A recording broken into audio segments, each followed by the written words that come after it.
your psychic intellect and made you my puppet.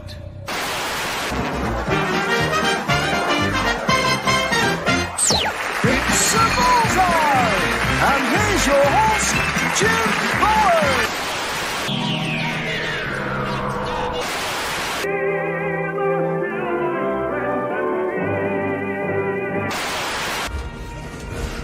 Perhaps today is a good day to die. Prepare for running speed! Sir, there's another starship coming in. It's the Enterprise.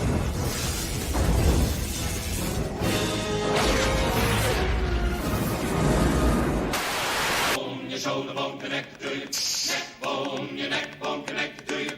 Head bone, now hear the word of the Lord. Them bones gonna walk around. Take a base of action. Green group, skip across the holding sector of each other. Admiral, we have enemy ships in Sector 47. It's a trap.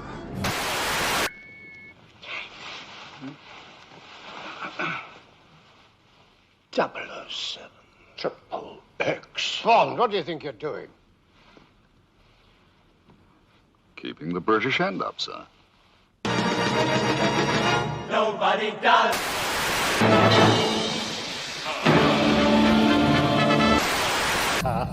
Sorry if I scared you. You'll like this bit. Yes, indeed, Lyndon. Yes, indeed. You will indeed like... Oh, my camera's a little off. There you go. You will indeed like this bit. Good evening, good morning. I hope you're doing well wherever you are in the world. I am doing fan-dabby. Double down. Am I doing fan-dabby double down? I'm not doing bad. My life's in turmoil, but you get used to it. Nah, you don't.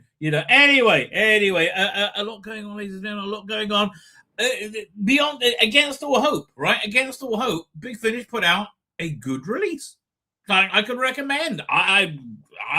No one was more surprised than me, right? No one was more surprised than me. It was the Ninth Doctor and Billy Piper Rose story, and it was actually pretty good. I can see it fitting neatly into season one, right? Pretty darn good. So I was reasonably impressed with it. Although I can't remember, right? I can't remember, but there was definitely a mention of Bad Wolf in this story. And has there been in the other three beforehand? I don't know. I kind of got bored listening to them. So, But Big Finish, they're with us for another 10 years. Okay. Please make something people want to buy. Right? Oh, I miss the Halicon days of Big Finish when it was really, really good. And every release was you look forward to it. Man, they kept us going through the 90s and the early 2000s. That man, early 2000s was their heyday, I would say. Right? Man, long time ago now. Long time ago. Oh, just got a message come in. Is there anything important? Let's have a look. No, it's a Facebook notification. That's all. Oh, that's good. Fine. I'm going to show this picture because it's too cute. A Facebook memory. My son who has just started. Hang on. Now I got to actually think what I'm doing. Not easy for some of us. Let me tell you. 1 second, I'm going to click this, and I click that, and then they should both open. Well, what's that? Hang on. I just upgraded my Mac, so I don't know. It's all got all new... Oh, there, this is the preview. Is that the app I want? Hang on. I'm going to work this out. Oh, I know what I'll do. Wait. We'll do that. We'll do this, and we'll do this. This and that. Still not working. Really? Is it this one I want? No. Oh man, I can't. Okay, this is the problem with updating your computer. They come up with a whole bunch of new ways to all kinds of shit, and I have no idea what they're bloody talking about. Oh, and now I've lost the thing I was looking for. Hang on. We need that, and we need that. Okay, is that it? I think that as well. Now we'll do. Doing it. There you go. You're going to need all of that. But where's the thing I was looking for? Oh, yeah, here you go. Doink. So this is a Facebook memory. It just popped up for me. Ooh, she cried. Share screen. Doink. That's my my son when he was little. Oh, the one here. This one over here, this super cute looking one. Oh God, he was such a sweet boy. He's still a sweet boy, I have to tell you. Funny thing is, he's a war hero now, and so's that one. Right? It's so weird, right? It is so weird. That's his friend Max, right? But yeah, oh man, he was such a sweet little boy. Look at him. Oh, even my big son, right? The father. He was a cute kid. Oh, but yeah, this kid, he used to go around synagogue on Friday nights, right? And he would like just shake over his hand because he's just a friendly little boy. Oh, and so he started this new business. Looks like he's really into making beef jerky, right? And he's actually pretty darn good at it, right? So he started here. Let me see if I can find his ad. Hang on. Did he send it to me or did he put it on our family WhatsApp? Hang on. There you go. This is good. Wait. Share screen. Doink. Share screen. No, I'm not saying the wrong thing. That is a Chrome tab. It's WhatsApp. There you go. So yeah, so you have people who like make stuff and you can buy it for Sabbath, right? This guy, yeah, different things, cakes and stuff. So he started this beef jerky business, and oh boy, did it sell out quickly, right? He really he's doing pretty well. Craven's saying bold, rich, and packed with flavor. Premium beef jerky is the ultimate treat, juicy, savory, and impossible to stop eating. That is actually true, right? I have to tell you, that is actually true. It is very munchable, right? Very, very munchable. So 50 grams for 30 shekels. 30 shekels about $10. You do your math. Whatever it is. One bite, and you'll understand why everybody keeps coming back. And they do keep coming back, right? I mean, he's really doing a good job with it. This is that he put out this week. It's a Super Bowl tonight. I'm not really a fan, but okay, you go for it. This was his. Is this his logo he went with? Uncle Harry beach, and that's kind of what he looks like now. Oh, sweet little thing. But he's still cute, right? He's still so bloody cute. Like when he sold his first bag, right, of beef jerky, and he asked the person, like, he WhatsApped them, like, did you like it? And they didn't reply, right? They didn't reply, sorry. And he said, oh, my heart sank. And then the next day they said, yeah, it's fine. Like, he sold out totally. I mean, not sold out. He sold out. He sold out of his product, right? He didn't like compromise his values. He's not going to compromise his values. Okay, my kids are very, very, very moral, right? Thank God for that.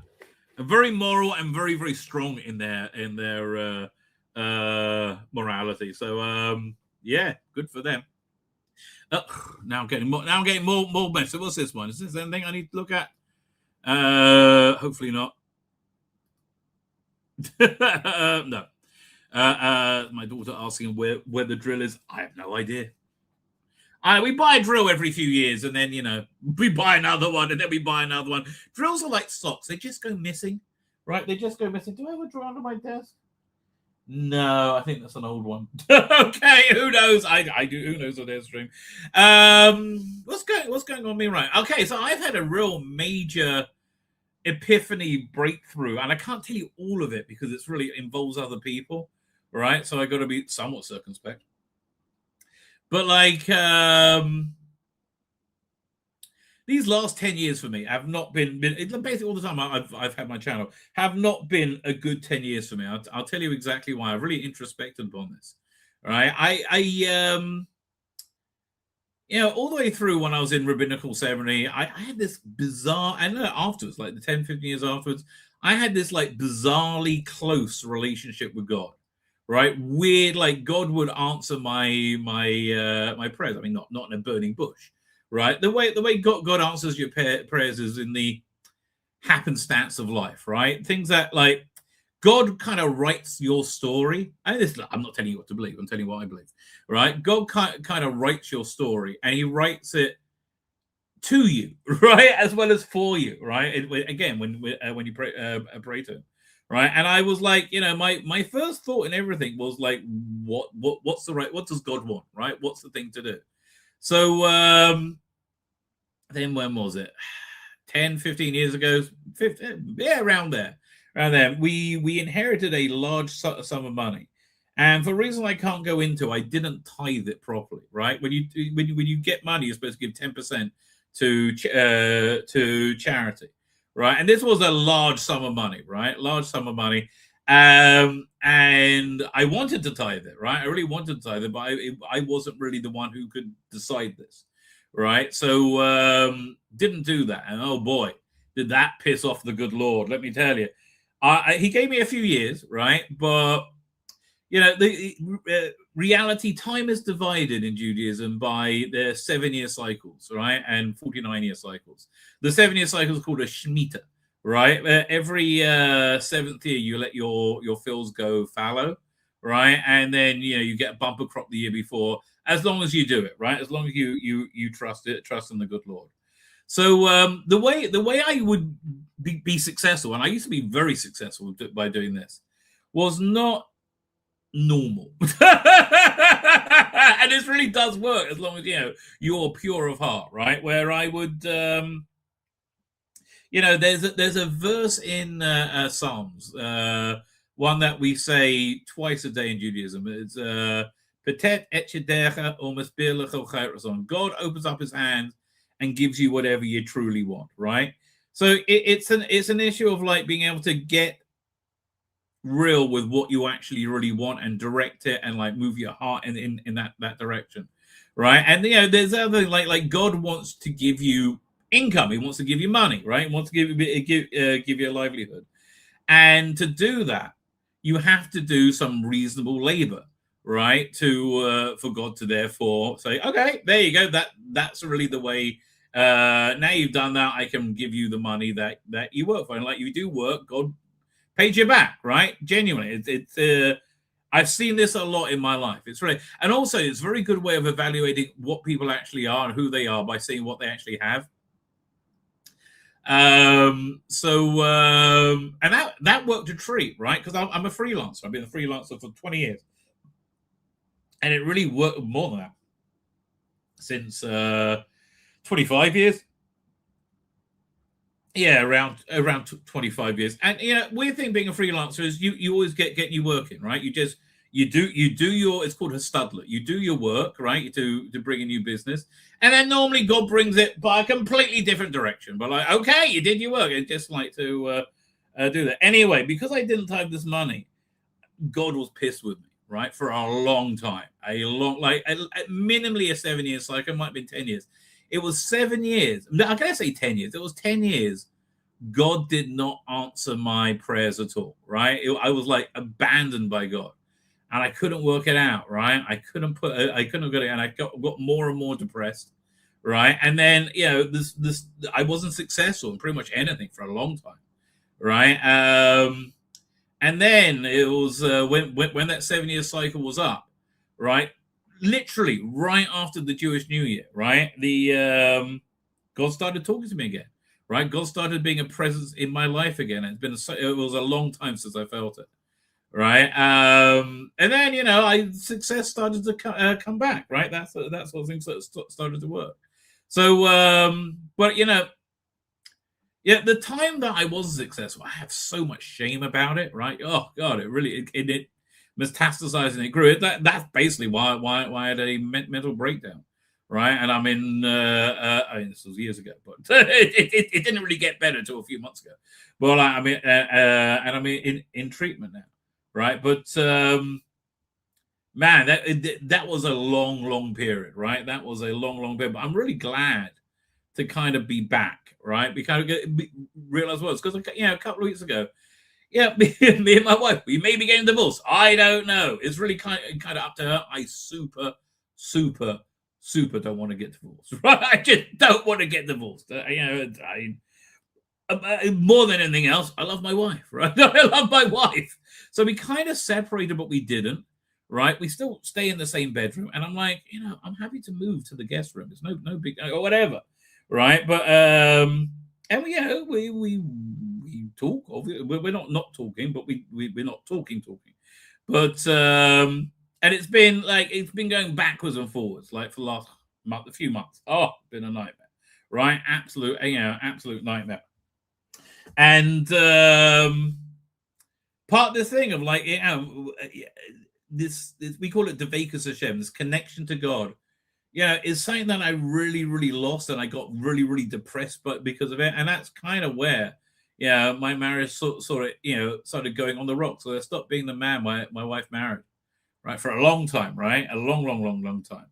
But like now we kind of so when we kind of separated, right, I started getting back to myself. I started getting back to theological studies, which I'm very, very happy I did, right? But because of that, I kind of got this this insight, right? Will it make a difference? I hope so. I mean, like, I hope so. Look, there's a good chance, right? The judgment of the good Lord, maybe I have to get divorced, which will, we'll have to sell a house and stuff like that and split everything. Oh God, so I don't want to do any of that. Oh, I so don't want to do any of that. But it's going to leave me with a large sum of money again. So I'm going to have to. This time, I said, look, God, I'm cleaving to you, right? No matter what happens, if my judgment is I have to get divorced, it's I have to get. I really don't want to, but it is, and I will not become resentful, and I will I will tithe this money properly, right? Which is very important to me right now.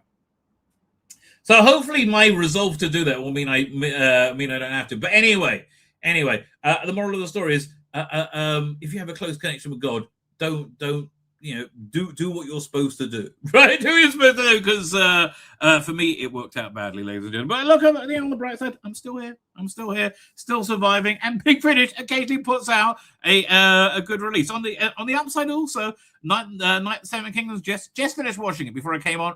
That is a great show. I'm really, really, really loving that show. I think it's actually better than House of the Dragon, right? I'm really, really, really enjoying it. I don't know anything about it, right? I never know any of the Game of Thrones lore. But I'm so hopefully we'll review it tonight, and then no, we have to, and we have to. I'm sorry, it's gonna happen. We're going to have to do a deep dive review of Star Trek, Starfleet Academy. Oh, I'm joking. Something, I'm like, I'm on Downstream on Saturday night talking about it. So, a couple of people there know, well, I guess everybody knows that my marital situation, like it's on a knife edge. Right, and I was watching it. I left the first mention within like 20 minutes. Said, "This is shit. This is my marriage is better than this." And it actually is. It's awful, right? It's awful. And the member berry shit they take over Deep Space Nine. Oh, fuck off! Oh, I can't stand it. Makes me want to retch. It genuinely makes me want to retch. Okay, I'm stupid. I didn't label the videos I got to look at today. What's this? What's this one? Okay, we'll go for that one. Anything else? I thought I had a bunch of stuff downloaded. Hang on. Let me look at my my bookmarks. Bookmarks on the Twat. Oh, this is a good one. Here we go. I also had to get a new Twitter video downloader. Because, oh God, we've got to look at that. We'll look at that in a minute. Oh, that looks pretty good. We'll look at that right now. Hang on. There's this. Come on, you can do it. There you go. I mean, it's a bit strange because it's good Star Trek. Okay. Do I want to do the Epstein stuff? Not really, no. Okay, this we're going to look at. This is really cute. This is a real timeline cleanse. Oh, no, if it doesn't warm the cockles of your heart, I don't know what. I don't know what. Oh boy. Oh man, but okay, there's a bunch of stuff we have to look at. Okay, there's this. Holy crap! I'm looking at something and I can't. I got to show this to you. This is insane what I'm looking at. Bit of Eric Roberts action. I like Eric Roberts master. Eric Roberts makes me want to buy a release, even though his stuff, generally speaking, it's okay. but not great. We looked at that. God. Yeah, we got to look at this as well. Something aged very, very, very badly, ladies and gentlemen. Some things aged very badly. Is that everything? I'm not going to do better with that right now. Okay. Oh, let's start with this. This just annoys the hell out of me. Hang on. Where's my other window? Do I have another window open? Where'd that go? Really? And now I've got to go to history. Oh man, my computer rebooted. I updated it. Oh, son of a bitch. Nothing is easy, ladies and gentlemen. Nothing is easy. I'll work it out. No problem. Hang on. So let's start over here. So we got the first pictures of the new Tomb Raider show. And what a surprise! It looks like sexless shit, right? Sexless shit. I mean, look at this shit. Unbelievable. So Sophie Turner has been cast as Tomb Raider. I was like, why? There's not much boobish going on with Sophie Turner, right? I mean, that's kind of like the main thing you need to be Tomb Raider. I'm sorry. I hate to be sexist. And so this is what they look. First onset Sophie Turner's Lara Croft tactical outfit. I'm sorry. There is no 13-year-old boy whacking off over this, right? Which is,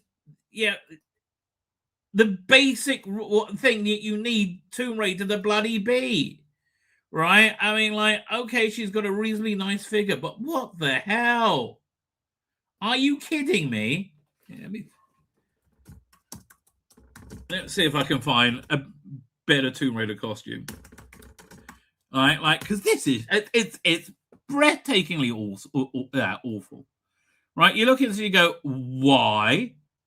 Like just okay. Here's one. How am I going to show this to you? Oh yeah, I can just move this whole page over here. There you go. I mean, like, that's kind of Tomb Raider needs to be bloody sexy. For goodness sake. Like really, yes. You're supposed to be turned on by Tomb Raider, right? You're supposed to be turned on by Tomb Raider. I'm sorry. Oh man, let's get some bigger shots. Like, what are they bloody thinking? And you did. I mean, like, you go, what are they thinking? Open a new. What is it? Open link in. No, not open link. Open image in new tab. There you go. Let's have a look. Yes. Tomb Raider's supposed to be sexy. That's why they made. Like, are you out of your mind? Really? I mean, like, here we go. Open a new tab. Yes, that's what Tomb Raider said. It's supposed to make you horny. Oh, I mean, how hard is this to work out? And honestly, couldn't find a woman with nice tits. Really? Again, how hard is this? Yeah. Okay. I mean, like Sydney Sweeney is literally the only person who doesn't mind being hot and sexy. Like, why? Just why? Yeah, again, this is what Tomb Raider's supposed to bloody look like. Oh, not this. I'm sorry, there is no one turned on by this. And yes, feminism, great. I am woman, hear me roar, but fuck off. Right? I mean, really? It's okay for boys to get turned on, right? It's okay for that to happen. It's not bad if that does happen, right? It's not the end of the bloody world. Oh, no. Why? Just why? Who thinks that's a good idea? Really? Who thinks that's a good idea? I do not know, right? I do not know. Anyway, let's look at it now because I didn't label the bloody videos as I downloaded them. Well, that's this one. We go.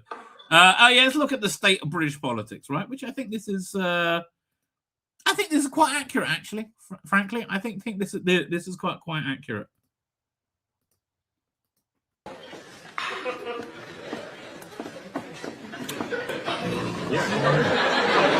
There's been another fuck up. Yeah, that sounds like British politics to me. That does sound like British politics to me. Although the only thing that could... listen, I've seen Keir Starmer do some terrible things, right? But nothing ever quite this bad, right? Nothing ever quite this like, what are you thinking, right? What are you... Like, my marriage is on the rocks. Look at this, guys. Now, obviously, their wedding day. They're having pictures taken. 3, 2, 1. Gun. 3, 2, 1. Okay, nice picture. Pull it back in. What a schmuck. Like, what? Why is he happy with that? He was going to get laid tonight. She doesn't look happy either. I mean, look at her at the end. She does not look happy. I don't bloody blame her, frankly. Like, what is wrong with you, schmuck? One more time. It's incredible. 3, 2, 1. Gun. 3, 2, 1. Gun. Go on, cigarettes. Yeah. I'm gonna make a guess. I'm gonna make a guess. That video didn't age well. I'm gonna make a guess. Another video that didn't age well is this one, which really didn't age well. The date today, I completely, and Thursday. Yeah. Thursday, The 20th. I was completely wrong, wasn't I? I had the dates wrong all this time. Did he come on out? He's...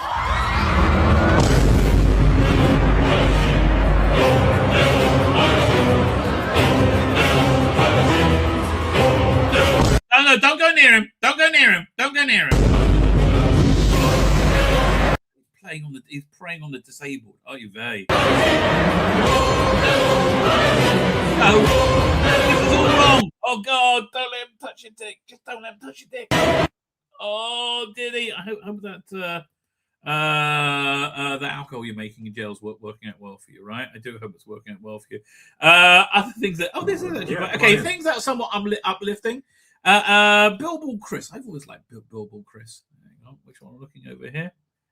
Who goes around and talks about transgenderism on campus, and he starts conversations, right?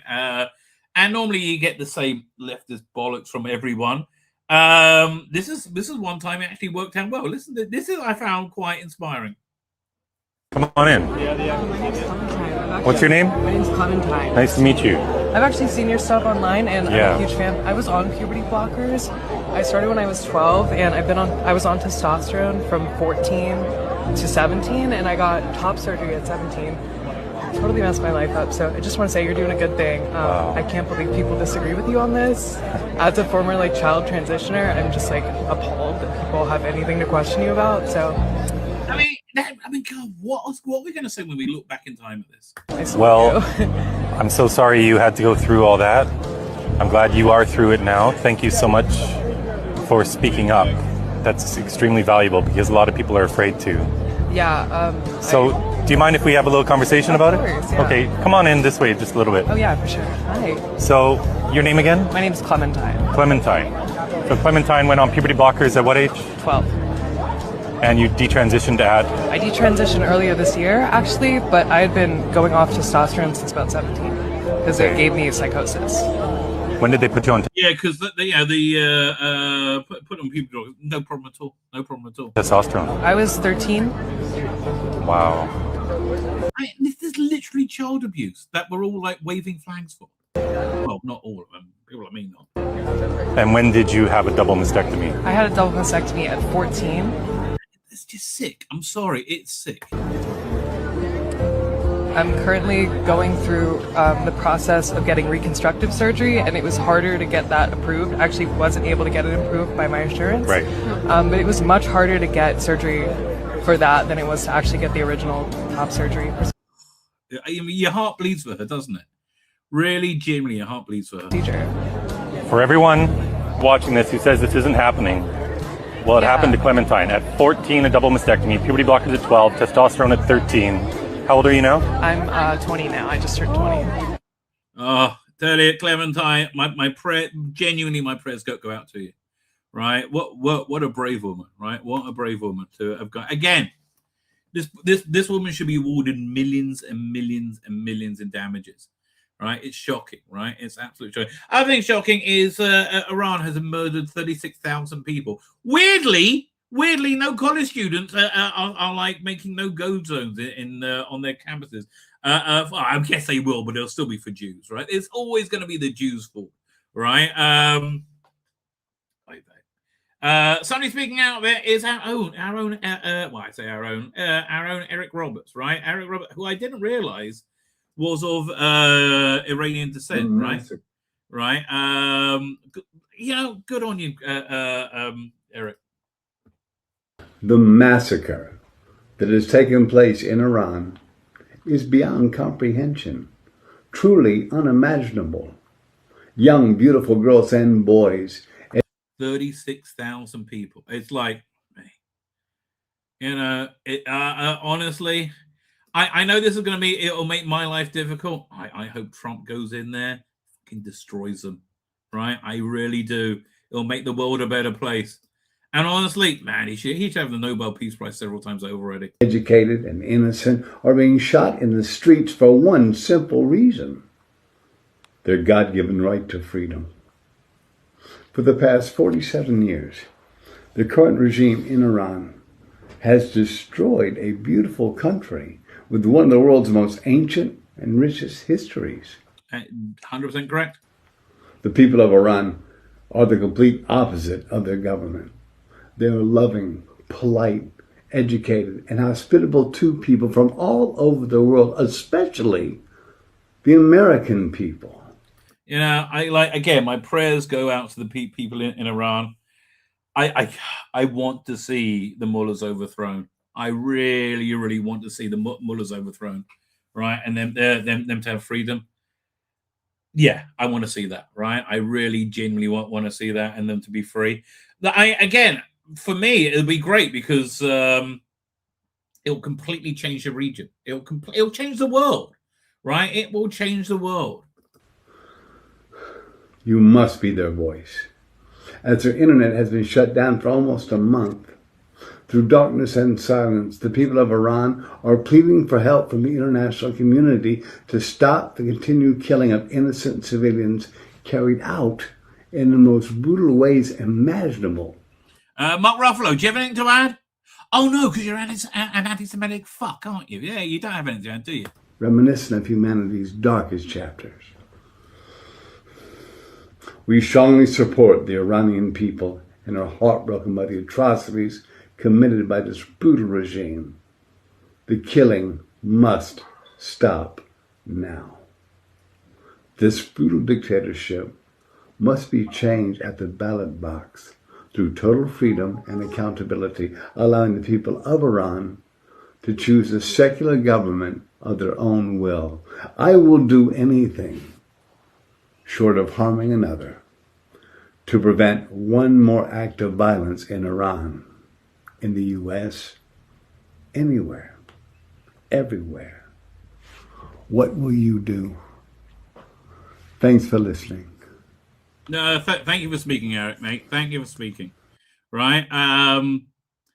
In a time when we are surrounded by fake chivalry and pure cowardice, especially from the acting community, especially from the Hollywood acting community, to be brave enough to be a voice to stand out and say no, I have mad respect for him.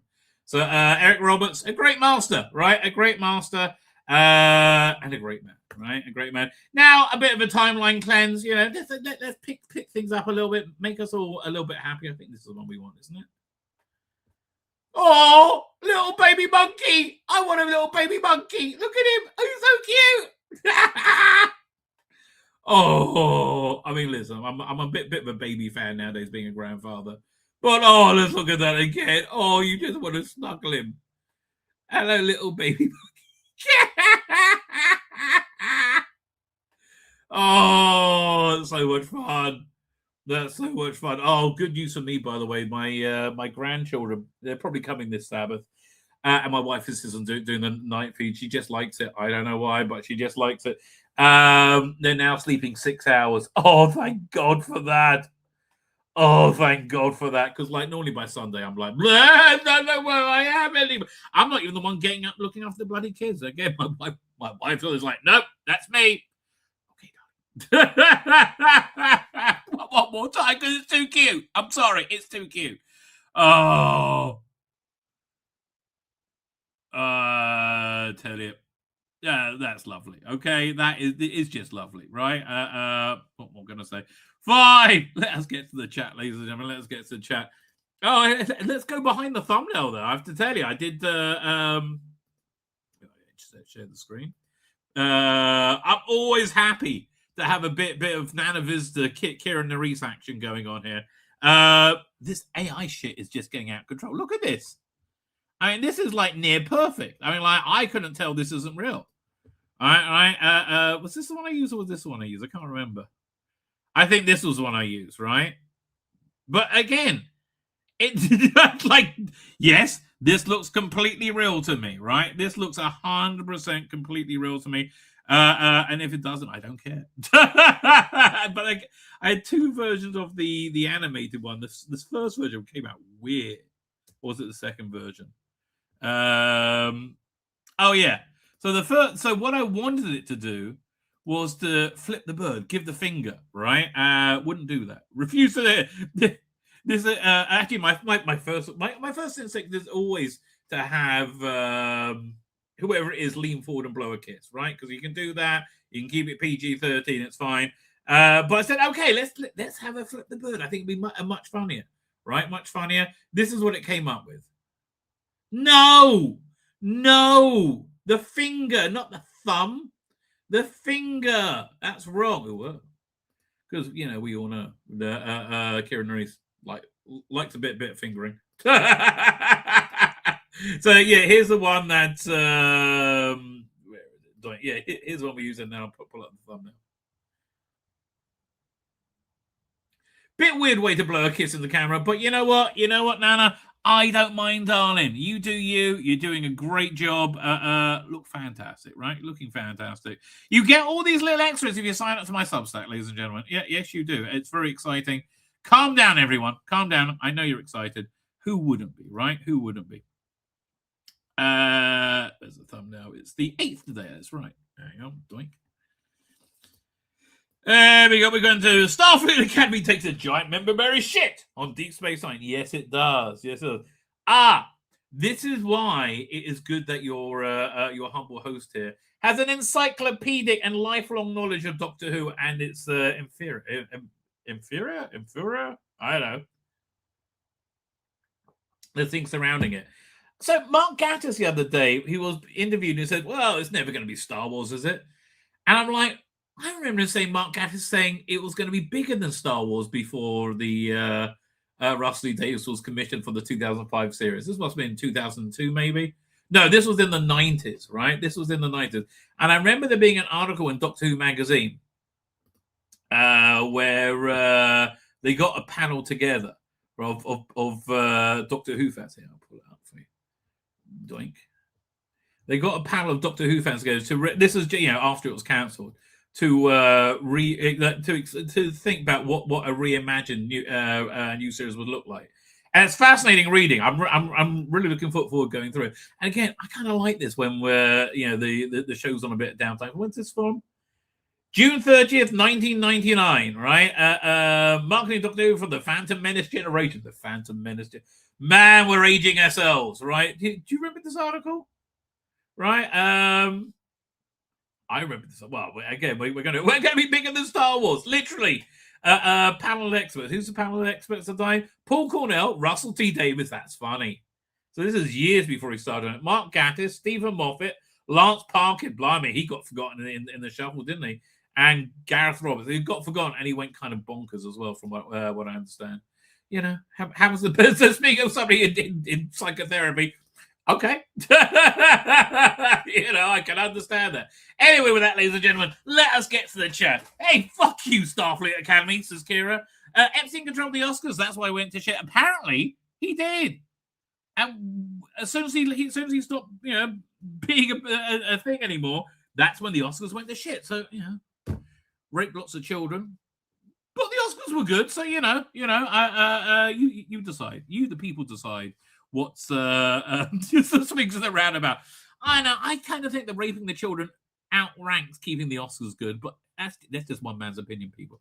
One man's opinion. Anyway, Darren M is here. How you doing, Darren M? Thank you for joining. As is Archie Collin, who's doing Babylon Squared on the Wayfarer Pro. Wait, Babylon Squared, is that the one with Babylon 4? Hang on, don't tell me. I'm going to look it up. The two-parter with Sinclair, Babylon Squared. Hang on, which one was that? It is... Yeah, it's got Zathras in it. That's Sinclair with the blue spacesuit, right? And he's like, takes it off. He's all grey, right? Babylon Square's awesome. Hey, wait, maybe sure I got the right one. I thought it's called War Without End. Hang on, Babylon Squared. Which season was that in? Babylon 5 episode. Oh, so this is in the first season. Oh, so where you get a bit more lore, right? You get a bit more lore. Let me do Babylon 5. Babylon 5. Is it really the first season? Yeah, I'm looking it up right now.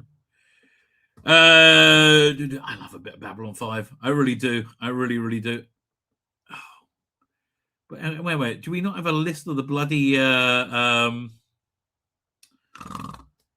Babylon 5 episode guide? Babylon 5 episode. Yeah, War Without End, I think, was the one in like season 2 or 3, where you saw the other half of that here. List of Babylon 5 episodes. So number 20, Babylon Squared, right. Babylon 4 reappears in the same place as it appeared 4 years earlier, and Sinclair and Garibaldi lead an expedition to evacuate the crew. Meanwhile, Delenn is summoned to the Grain Council. Okay, fine. So what year? It was a two-parter. War Without End, I think. I'm going. Not the second season. Severed Dream, Six Transit Veer, Walkabout, Grey 7. What's the sequel to it? Okay, no, nobody tell me. I'm going to work this out myself. Knives, that was a good one. Then the Shadow of Zahadum. Gropos, that's actually quite good. Coming of the Shadows. Really? Hang on. It was not... Okay, it's definitely not the second season, right? Definitely not the second season. Oh, wait, they're in the new uniforms. That's why they were... Oh, War Without End, right? That's season 3, right? When Sinclair returns.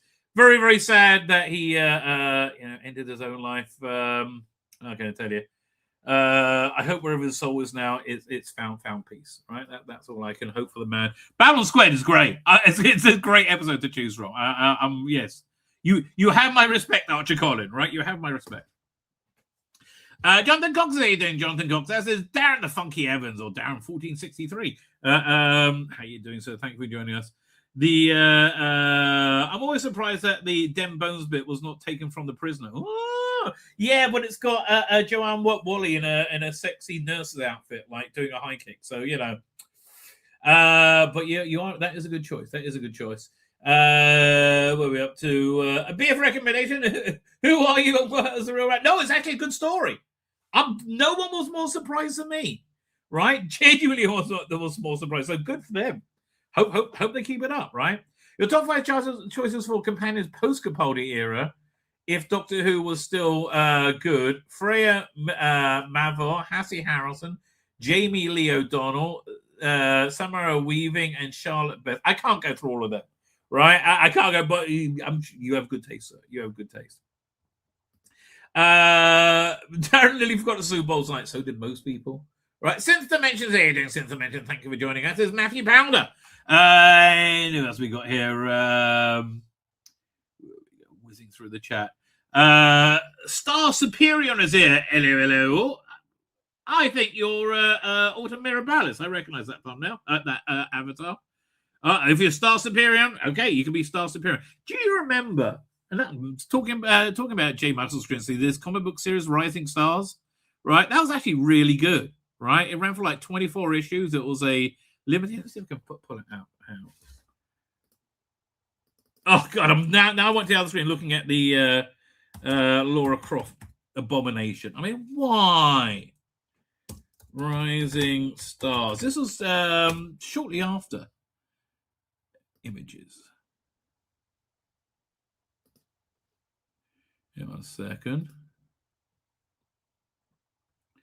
If you haven't seen it, I do recommend tracking it down. Right, it's actually very, very, very good. It's a they got this compendium that's worth having. Well, there's 2 volumes of it. Here, 1 second. Let me share the screen. Hey, Nana, you'll stay there for a second. Thank you, darling. Thank you, darling.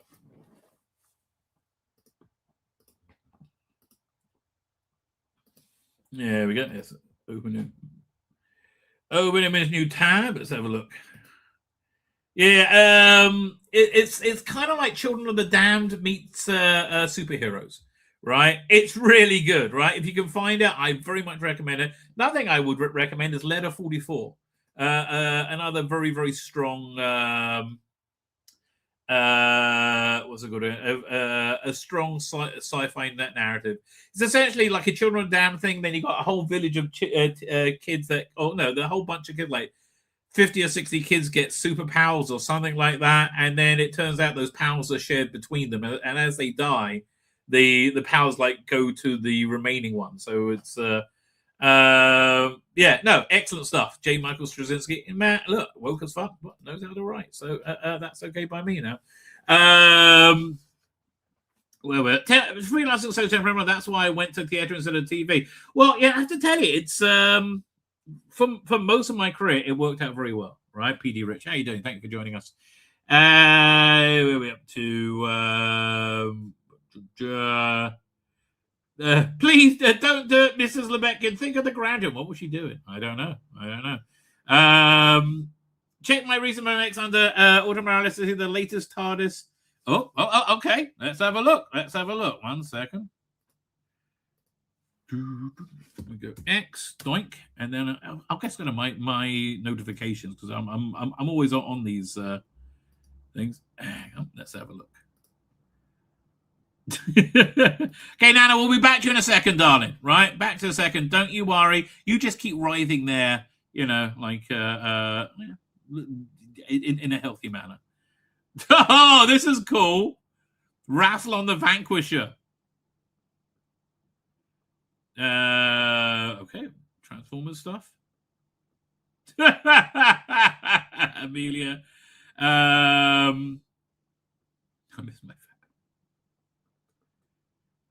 Okay, don't know what this is.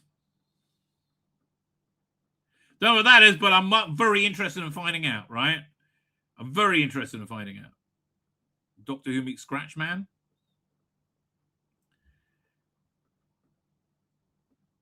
Where the Tarzan things? No, that's not yours. I'm giving up. Oh man, look at this. That just looks awesome. I'm sorry. That looks awesome. George Cairns doing the Lord's work there. Doing the Lord's work, sir. There you go. Fine. And start that over again. Where are we up to? Rabbi, blame YouTube. Everybody else does it. What am I blaming it for? I don't know. Deep dive. It's really shit. And there you are. It's awful. Oh fuck! No, we've got to go through this, dude. Jonathan.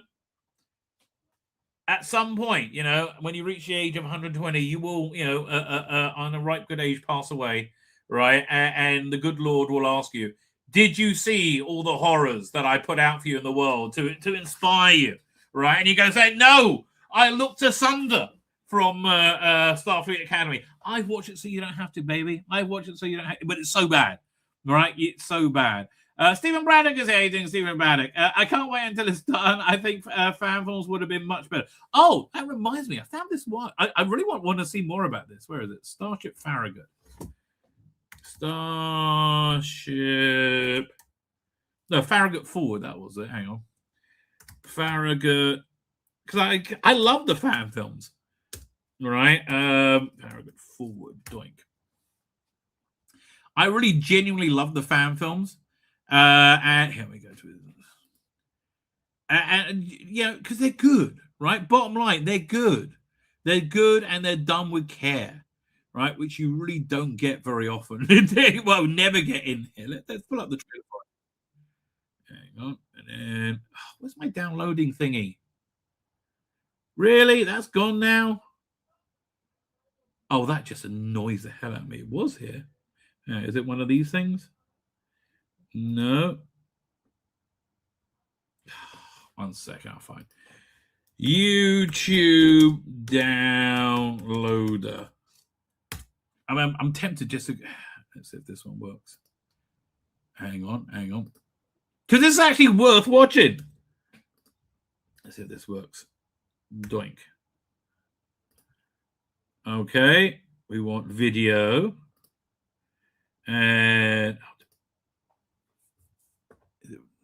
open up AliExpress. Okay, there's a wait 10-15 seconds to start download. 15, 14, 13, 12, 11, 10, 9, 8, 7, 6, 5, 4, 3, 2, 1. Is it working? Come on, I waited 15. Oh, here it comes. Oh, here, I'm just going to go to my extensions, right? Full access. Why is that? We want to unpin it? No, I don't want to do it. Manage extensions, right? Oh, here I do. YouTube downloader. Chrome extension. This is what happens when you upgrade your computer, which is why I never bloody do it. YouTube downloader Chrome. Is it an extension? Yeah. Is this it? Okay, YouTube's Chrome web store. That's what we want. No video downloader. YouTube downloader. Let's see what they come up with.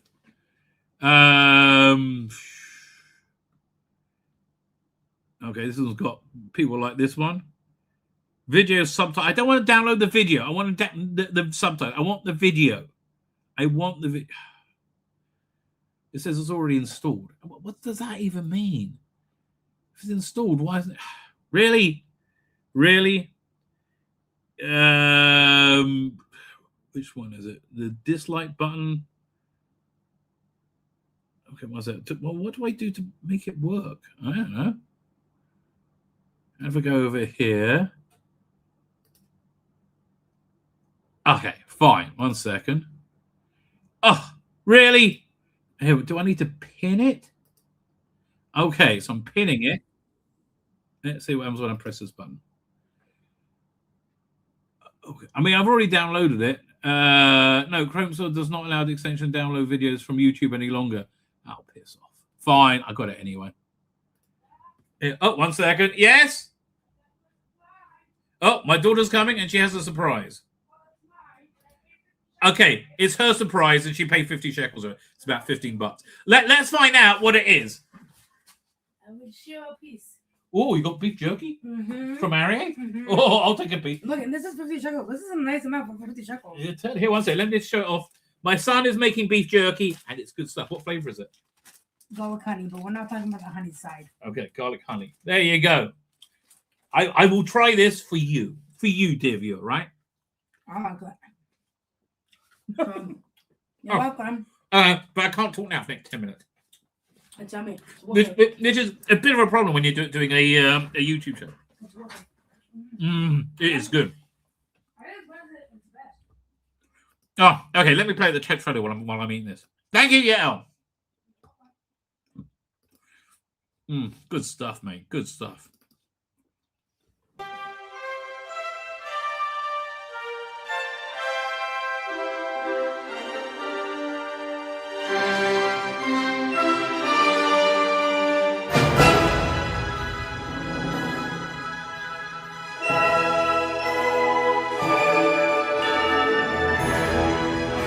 One of the dumbest things they did is end the fan films, right? Absolute dumbest thing they did. I just did a dumb thing, by the way. My coffee was made with milk, right? And usually you can't mix meat and milk, which means I can't eat any milk products for another 3 hours. I just ate that and I forgot.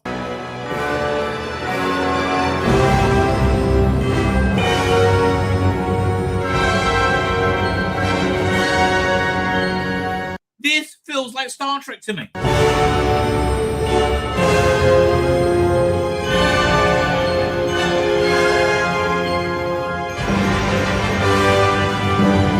This is what Star Trek looks like.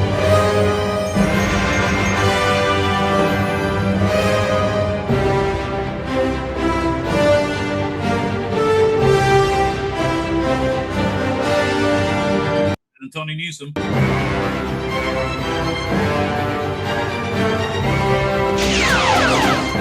Oh, so it's set in present day. Sorry about that.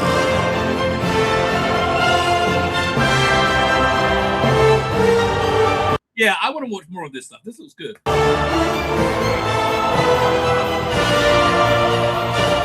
those movie uniforms are so much more forgiving than the original series.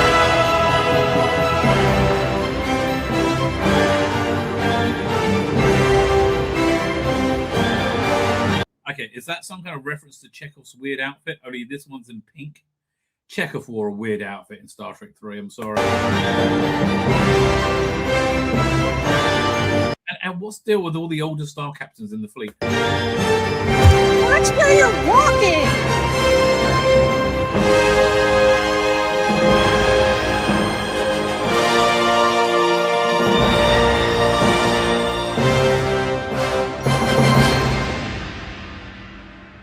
I mean, how much better does that look, right? It's crazy.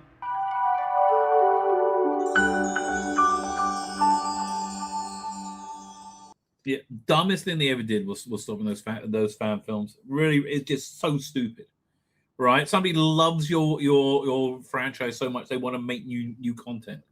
Stephen Bragg, hi Rabbi. The episode of Star Trek Academy this week was the worst episode of Star Trek ever. One of the worst episodes of TV ever. Right? What does Laura Croft actually looks more like? Swag 8. I know, swag 8. It's ridiculous. Right? It's absolutely ridiculous. Google Time Lord Rassilon on DeviantArt for my later. Okay, fine. Here we go. Hang on. I'm doing it. Time Lord Rassilon DeviantArt. Look, it's right up. Okay. Oh boy, that is cool. Here, let me share it to the screen. Hang on. Let's have a look.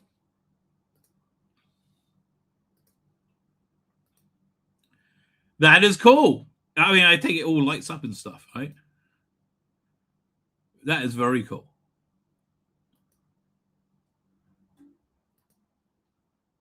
You know, they should make a model of the new Cirrus Capital. Yeah, come back. Where do you go? Time Lord Rassilon. So what's this called again? The TARDIS Neural Construction Dockyard model. That is cool.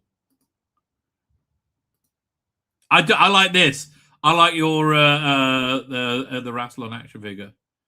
Who's that? Rassilon and Omega? Who is it? Rassilon Omega. Look at me getting it right. I remember that from your drawings.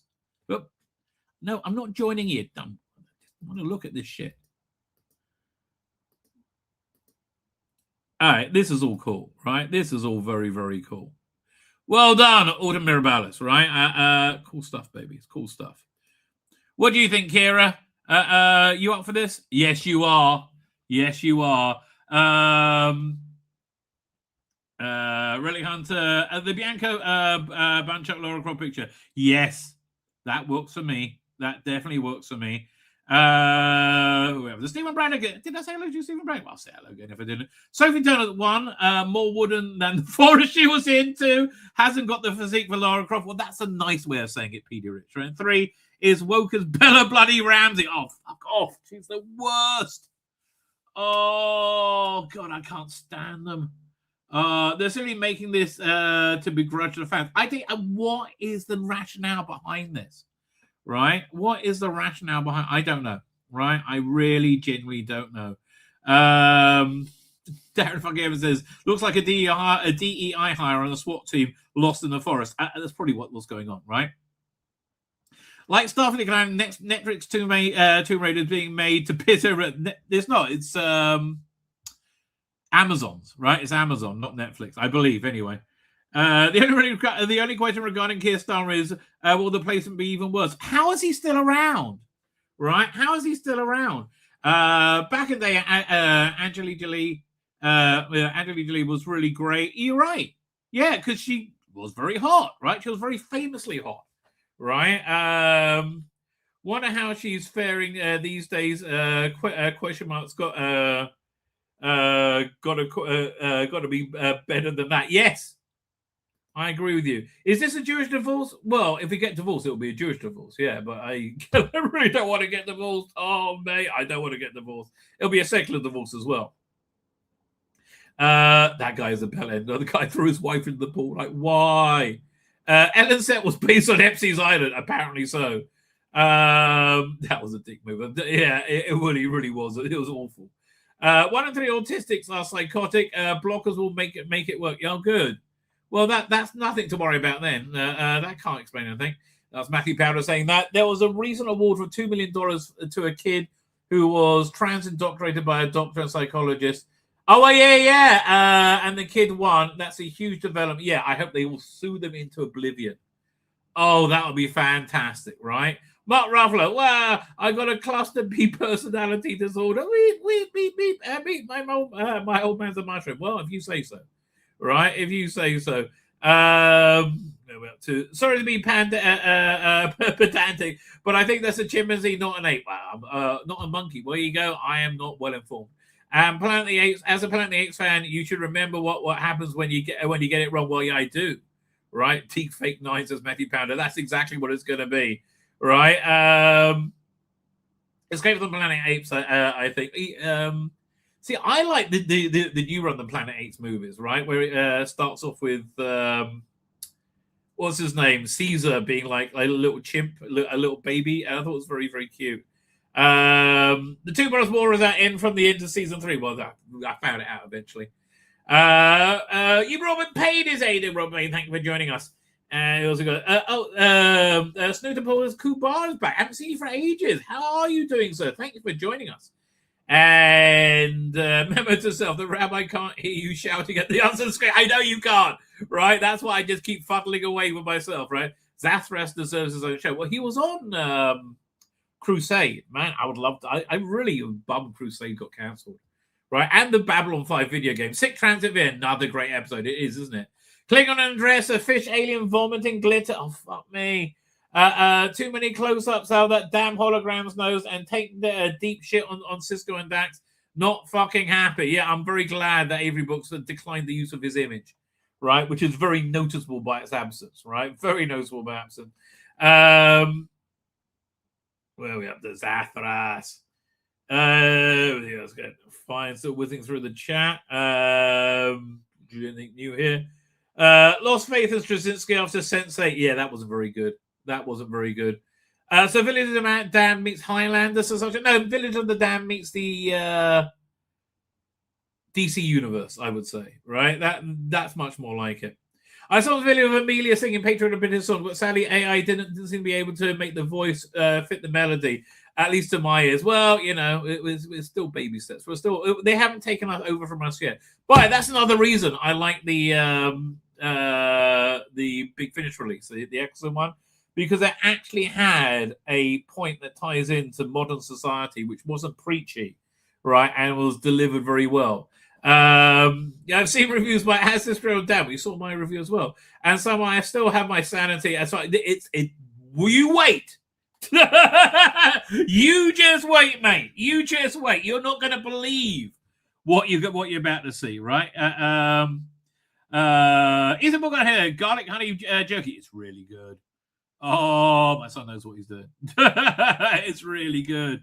And it's also a bit more chewy this time. Trekker's about adults, not dopey teens. Okay, this isn't even about dopey teens, right? The captain looks a bit like Gary Cole in NCIS. Gary Cole was the guy in charge of the captain of Crusade, wasn't he? I believe so. Ethan Bookholder FM said hello. Hello, how you doing? Amazon even worse, but the rationale, Rabbi, is probably a cluster B personality. Yes. That's why. Why? I think the AI bubble starting to burst. No, I'm big into AI. I do love AI. I mean, listen, with AI, get this, right? Fantastic, right? Fantastic. Even our acting choices are kind of like Nana Visitors, aren't they? I mean, it's so weird how freakishly accurate this is, right? Perfect Star Trek. So, I think we've had enough of perfect Star Trek. Let's get into it. It's so bad, right? It's so bad. But we're going to do it. Eyes down looking. Here it comes. Open your mouth. Pass the gums. Look out, stomach. Here it comes. And look, Star Trek. And it's Star Trek 60th anniversary. And now we just got rid of a bunch of, now we have the shit ships. Oh, God, look about this. Oh, God. Why do they think this is a good idea? Right? So instead of CBS production, a story about me. Me.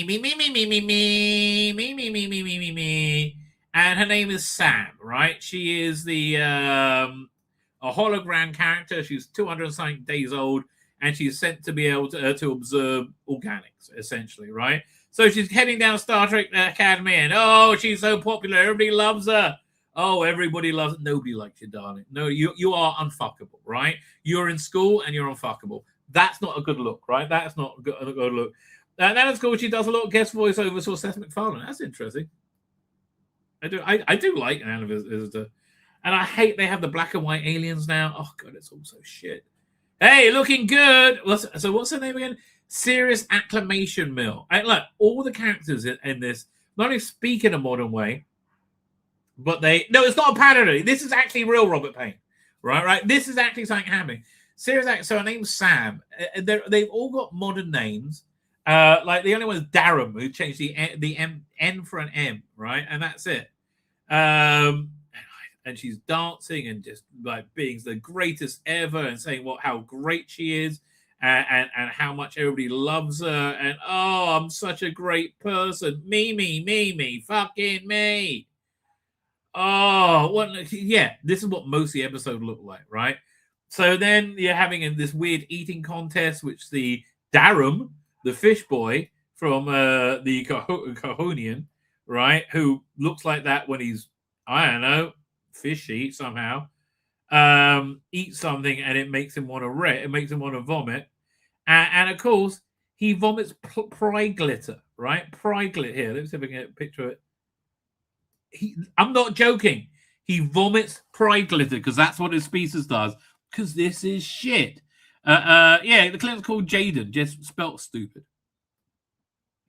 And she's just more of her talking in the camera. Then all of a sudden she gets stopped by her electronic masters and taken out of time and says, "What are you doing? You're doing a shit job. We're going to destroy you. Please." Please, just wipe her out. Delete this awful character. They say you've got to go and join this thing to find out. I don't know what the fuck. Who gives a shit? I mean, like, I don't know. And so she's. We got more tension with the. Oh God, I hate this shit. The War Academy versus the Starfleet Academy, and you have Darren putting out a laser line for individual size. The War Academy stays over there.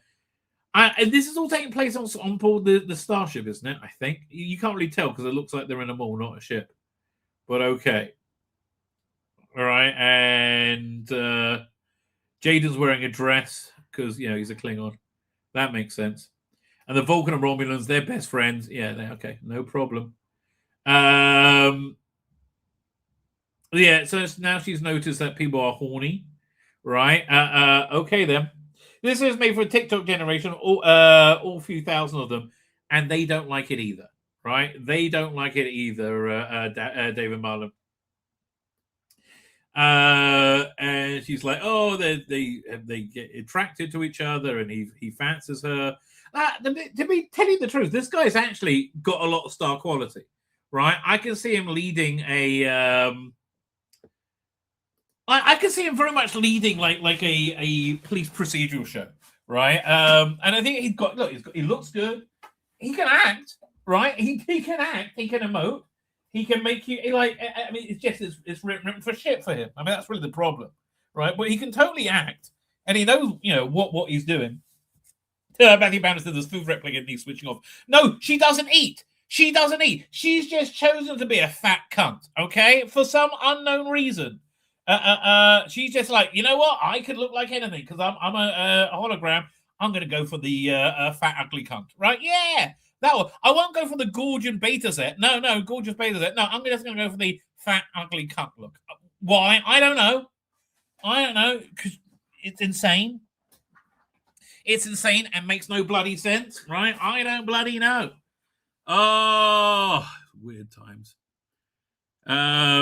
Green guy, whatever. Confronting the unexplainable. Right, that's the course they wanted to take. And he says he screws up, they're going to delete her. Good. Fuck off. So she goes to sign up for it, but then she sees something even better, and we get a gut-wrenching, nauseous use of the Deep Space Nine music. Da da da da. The fate of Benjamin Sisko, embassy of the prophets, Captain Benjamin. Oh, fuck off. And you notice that I'm positive that he didn't give him permission to use his image because he's very noticeable by his absence. Did he die in the fire caves of Bajor? Did he live in the Celestial Temple? Yes. Yes, he did. So he's like, I'm going to sign up for that instead. That looks awesome. And then comes along a Cardassian who's now part of Starfleet. This is apparently Tawny Newsome, who played the until this Sam toed up, the worst character ever in Star Trek, which was the the main character of Lower Decks, the most annoying character of all time, right? The most annoying character. It's just awful in every single way. So it's like, she's a teacher of this, and you'll never solve this, but I look forward to you finding out, right? Oh, fuck off. So yeah, and so now we get the title 10 minutes in. This thing is written so Mariner, thank you. This thing is written so fucking flabby. These should be 42-minute episodes, right? I mean, if for no other reason to make it so I don't have to sit there that long. And I watched this on double speed, right? Fucking awful. All right, Starfleet Academy. Fuck off. Right, and again, the saucer section lands on top of the. I don't fucking know. Based upon Star Trek, created by Gene Roddenberry. How? How is it based on Star Trek? I don't know. Okay. So yeah, now she's looking in Deep Space Nine, and they have a potted thing of those past. And she sits around with all her bestest pals saying, let's work out this 800-year-old mystery that no one's been able to solve. We can do it because we're stunning and brave and smart kids. We're the voice of the future. We got something to say. How about fuck off?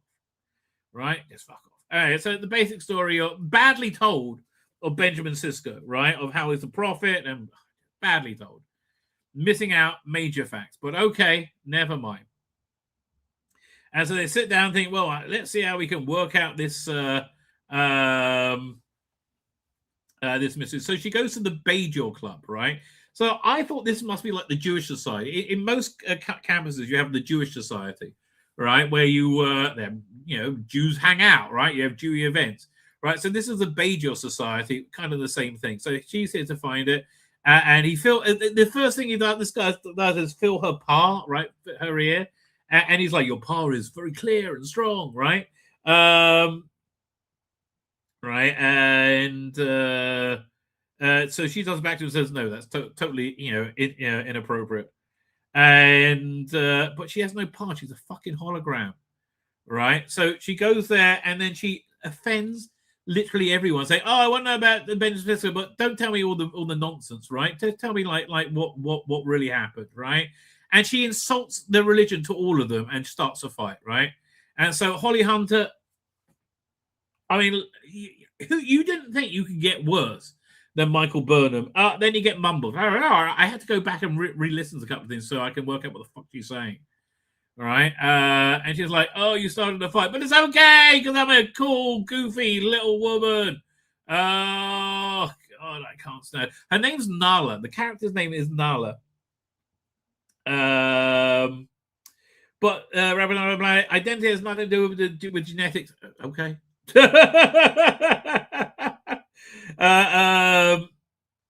I know. Steve Brennan says there's no mystery what happened to Cisco. He told his wife and everybody knew what happened, what he did. What a pointless load of crap. Yes. And she's like, don't insult people's religion and start fights. That's bad, right? That's a bad thing to do, right? She's just terrible in this, right? Oh yeah. So character's name was Nala, which is apparently one of the fierce lion cubs in The Lion King. And you know that she either chose it or she loved it. Yes, because I'm a fierce little lion cub. You're not.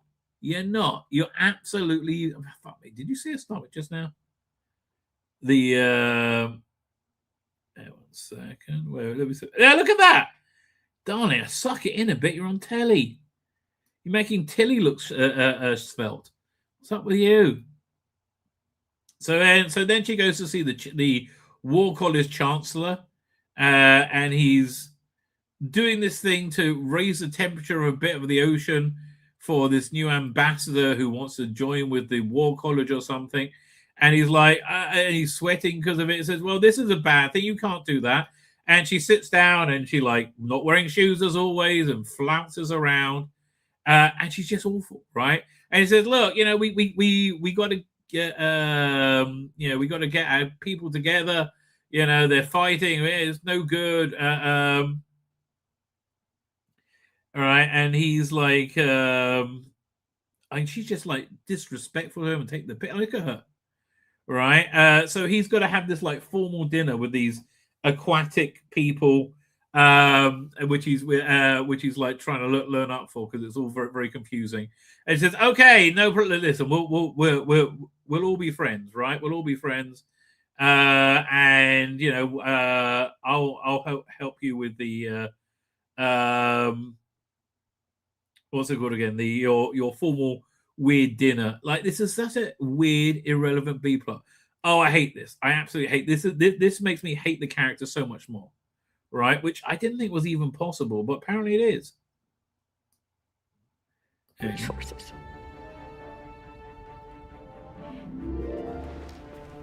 Yeah, I hate this moment. Look at this. You can trust me. How does that not make her look like a dick? Right? She's an awful person. Right? And so they're going to do they're going to have a set up dinner to be so he can practice for these delegates. Then you see Benjamin Sisko's suit, and yeah, it's got much more charisma and character development than anybody else in the actual show. There she goes. So she's going to the Cisco Museum, I think, right? To learn about Cisco, and it's got all the stuff there that shouldn't exist. And it's got the baseball. I mean, this somebody literally just looked at Wikipedia, and they got like the episode where he's in like he was a 1950s writer. But like, okay, just hanging out here in the Cisco Museum on Earth, right? Yeah, where they learn about his father's restaurant. They got fucking orb, right? They got a Bajoran orb. These are the most sacred things to Bajor ever.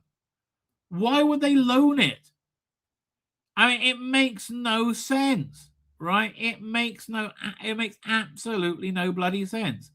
And she's like, oh, it's a way of communicating with the Celestial Temple. So she tries to send a message to him, and it tells her to fuck off, essentially. And then they look through the family. Oh, yeah, fine. So then we actually get, I'm very glad that he had the work. We had Cyril Lofton, who played Jake on Deep Space Nine, who is very, very, very close to Avery Brooks, right? Cisco Unit was a Novos replica. What's a Novos? I don't know, right? It wasn't a 1950s story set in a separate alternate universe or in his head or some kind of like Par Wraith. Who knows? But nobody knew about it apart from him. but it's actually here. Yeah, I can't stand it. No Cassie Yates in the family tree, nor second Cisco child.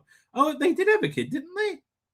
So anyway, so an older Jake Sisko is recorded talking about his father.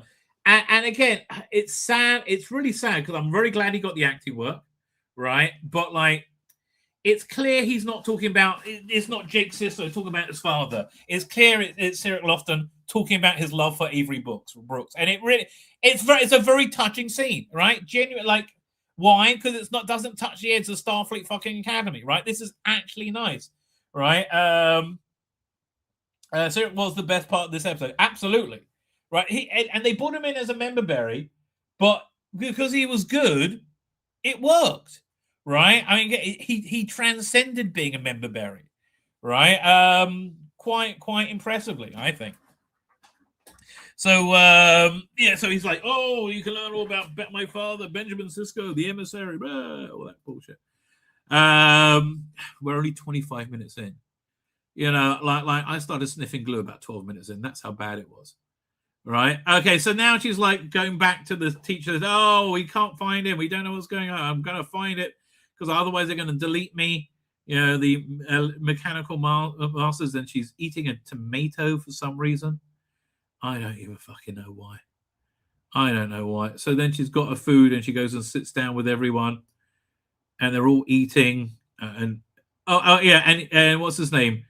Caleb, because that's what they're all called in the 30th century. He's able to hack a program and like change her hair to make it purple. Oh God, I hate every second of this. Like, this guy is like a low-level criminal, been on the run all his life, and he knows how to do everything. He's a debate champ. He's he can hack like hologram software. I don't know. This is the freak show, said Matthew Powder. If because the freak show at least would have some use, right? So they've established he's able to hack into a program and do stuff. So they're trying to work out the mystery of Sisko.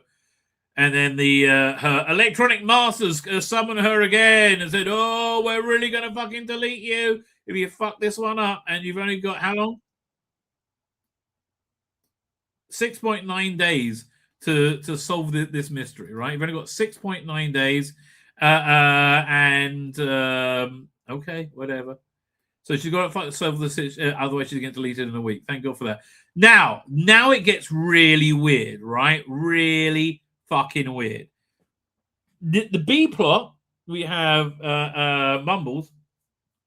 The hologram doesn't need to eat; she just does it socially, I think. PD Rich. So she can hack her software, so she spills everything about her people if he wants. No, he can hack her software, right? Oh, he can. Yeah, exactly. Essentially, exactly.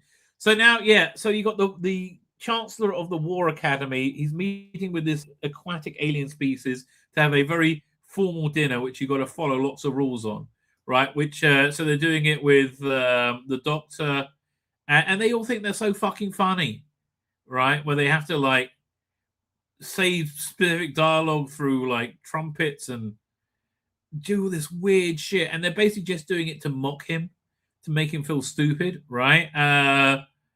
And it's just, again, they could have just cut this whole B plot and nothing would have happened, which is never resolved, by the way, which is never resolved. Okay, so for some reason, to solve this, she's got 7 days to live. And unless she solves the mystery of Benjamin Sisko. Solve the mystery of how this bullshit got made, right? Oh, Dan's here. Dan, no, don't go back. Don't go back. Don't look into the sun. Don't look at it. Mumbles this thing. Like, Mumbles really works, right? Because I really had to go back and listen to what she was talking about. So she's got a week to live, and she's got to solve the mystery of Benjamin Sisko. So they go clubbing, right? They go clubbing, and then Caleb hacks a program so she can be drunk, right? And now she's like super drunk, right? And then the war college people show up, and they're gonna rumble. She's still hot. And then the bartender came over, gives them drinks so they don't start a fight. Please don't start a fight. But what's the name? The fat black chick, Sam, is shit-faced. And more, quasi, homoerotic action. Hey, Klingon in a dress. Do you fancy a fuck? Maybe. No, I don't know. Back at the weird dinner, he now has to like play a flute and do all this weird shit, right? And they have to do impersonations of things. And it's just really awful, right? It's just really awful. Then eventually the fish just kind of like breaks and subsides. Hang on, and they all start laughing, and he's had enough. Hang on. Surprised me. I too look forward to the future.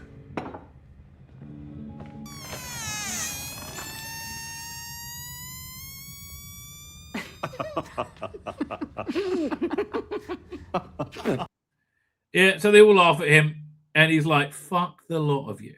Fuck you. Stupid. I mean, like, honestly. So Caleb and the War Academy Beta Z, they're like, and they're about to. And of course, Sam is unconscious and causing trouble and looking like shit. I'm sorry. What, why? Why? So I think she starts a fight with the War Academy, right? And knocks the Romulan chick out. And just as they're about to make out, cock block happens, and they have to go back. So now they get her back to sickbay, and they detoxify her. And she's like, well, that's kind of following the path of Benjamin Sisko or some bullshit. I don't even remember. And just more idiot with mumbles. And this, I mean, like, why is she always lounging around like a fucking weirdo? I don't know. I really don't. I wish I could understand these acting choices. It seems to belie any form of logic whatsoever, right? And then that plot kind of just wraps up. And then it turns out that Tawny Newsome has a copy of Anselm, the book that Jake Sisko was supposed to write in several timelines, right? What's that? Hang on.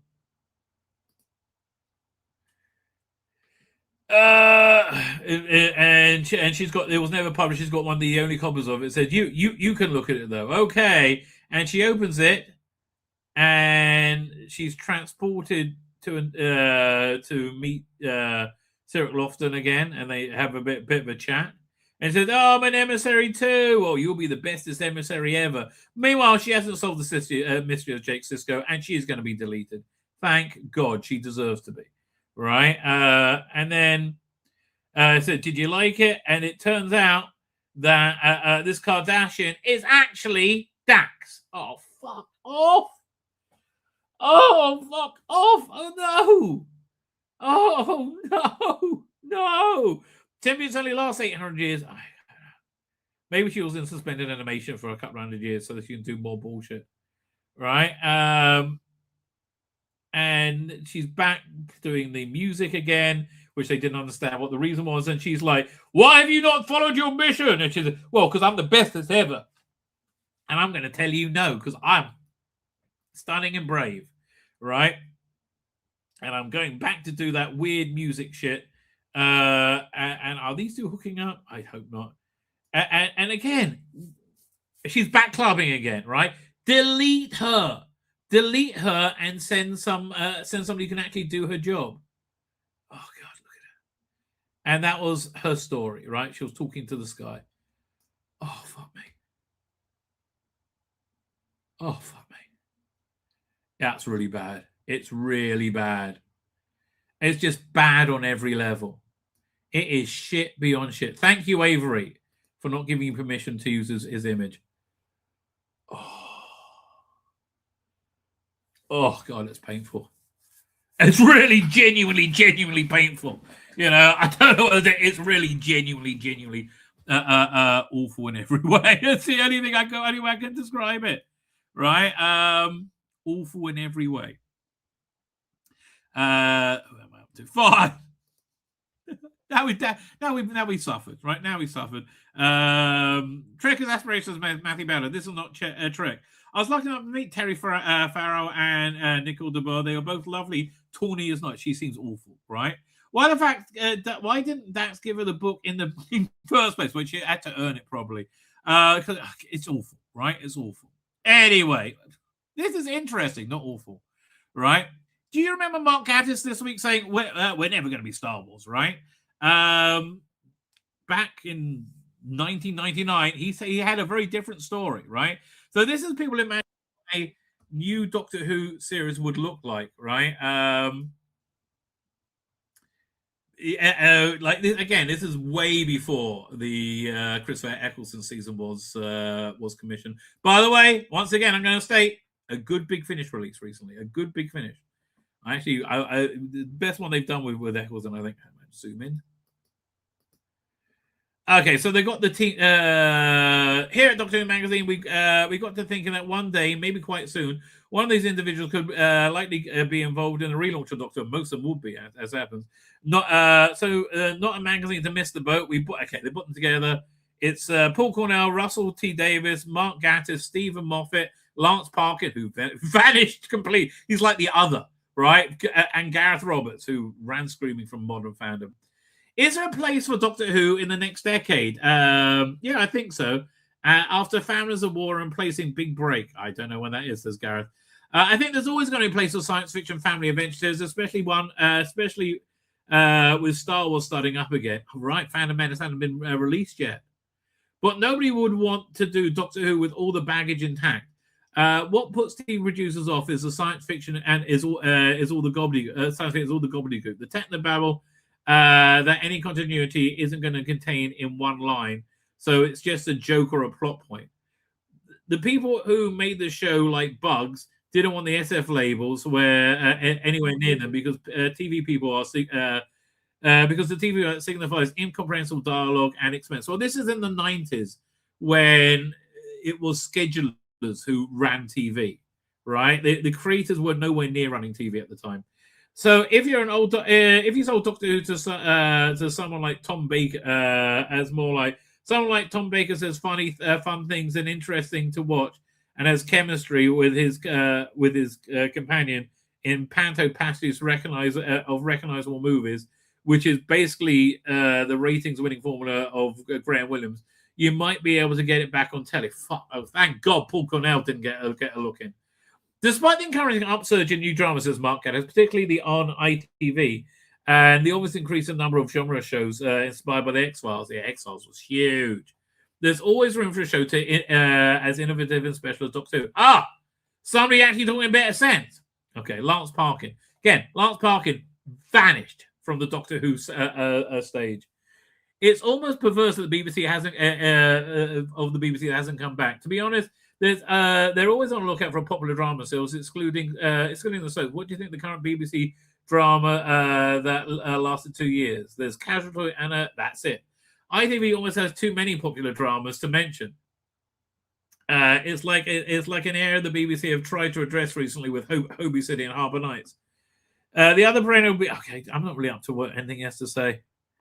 I firmly believe that in a few years' time, a group of BBC execs will be sitting around a table and one will say, "Someone wants to bring back Doctor Who." Isn't that a stupid idea? Well, that's what they thought at the time.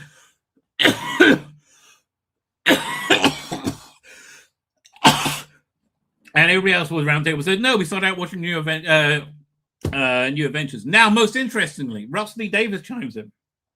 Look at the viewing figures for the TV movie. They knock rubbish like Harbour Lights and Sunbird into proverbial cocked hat. It's a very good point, Russell. This is Russell when he was still Russell. It's one of the biggest problems at the old money. And new version Doctor Who will cost a fair bit just to stand up to current TV standards. Well, you managed it, Russell. You did a great job.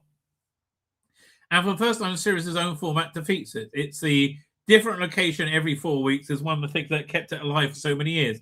But now, on account, would look at that and we're like, "Oh my God, no standing sets. We got the TARDIS, completely new location every week, very expensive." And yet you did it, Russell, right? And yes, you did it. Okay, well, securing a 9 million audience, which they did for the McGann movie, right? Be it a movie or a comedy sketch is one thing, but can the show still cut it as a regular serial? I think absolutely.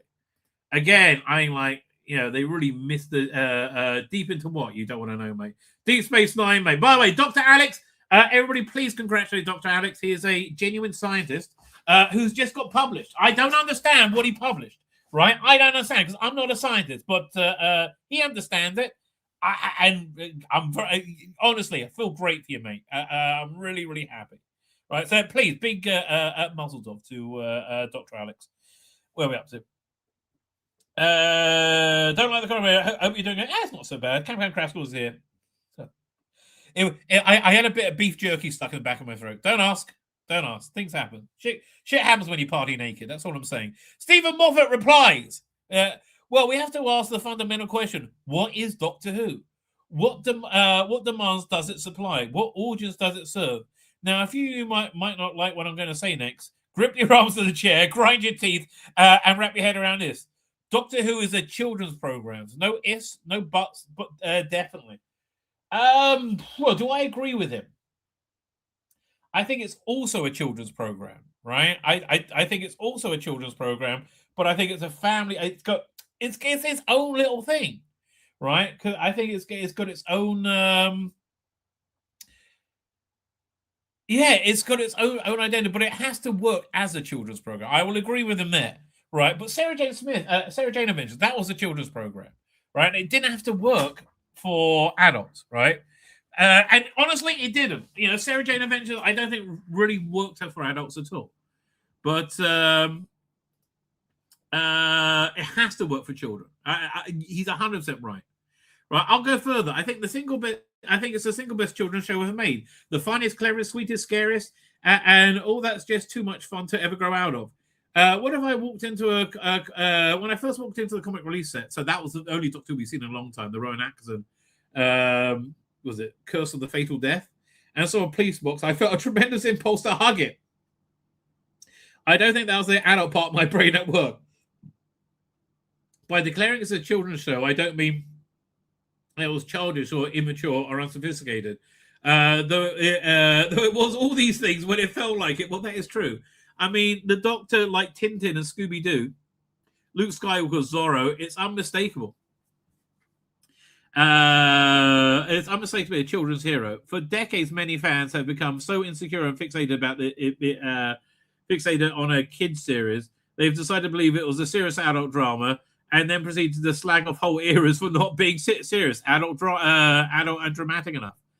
That was fandom in the 90s, 80s and 90s. Yeah, that was fandom. You can see the same response among fans of Star Wars who've seen previews of Phantom Menace. It wasn't very good. It wasn't very good, right? All of the Jewish locals are producing a film aimed at 13-year-old children as if the first trilogy wasn't. Well, he's making a good point there. That's right, says Stephen Moffat.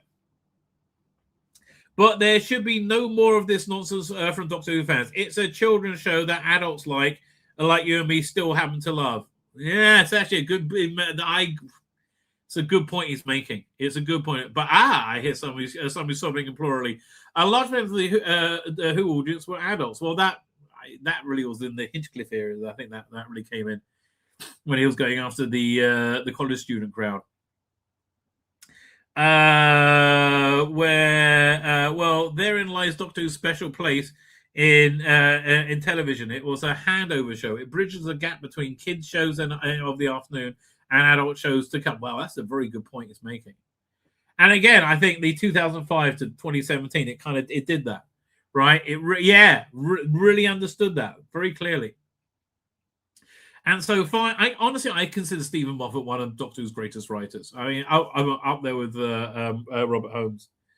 And so finally, to answer your original question, if the people's looking for a corking adventure serial for kids and dads, then they should look no further. No show will ever be done has ever done it better. It will done it better than this one ever will. I think it's a fair point. So who should make and broadcast this new series, Doctor Who? Well, I think BBC, right?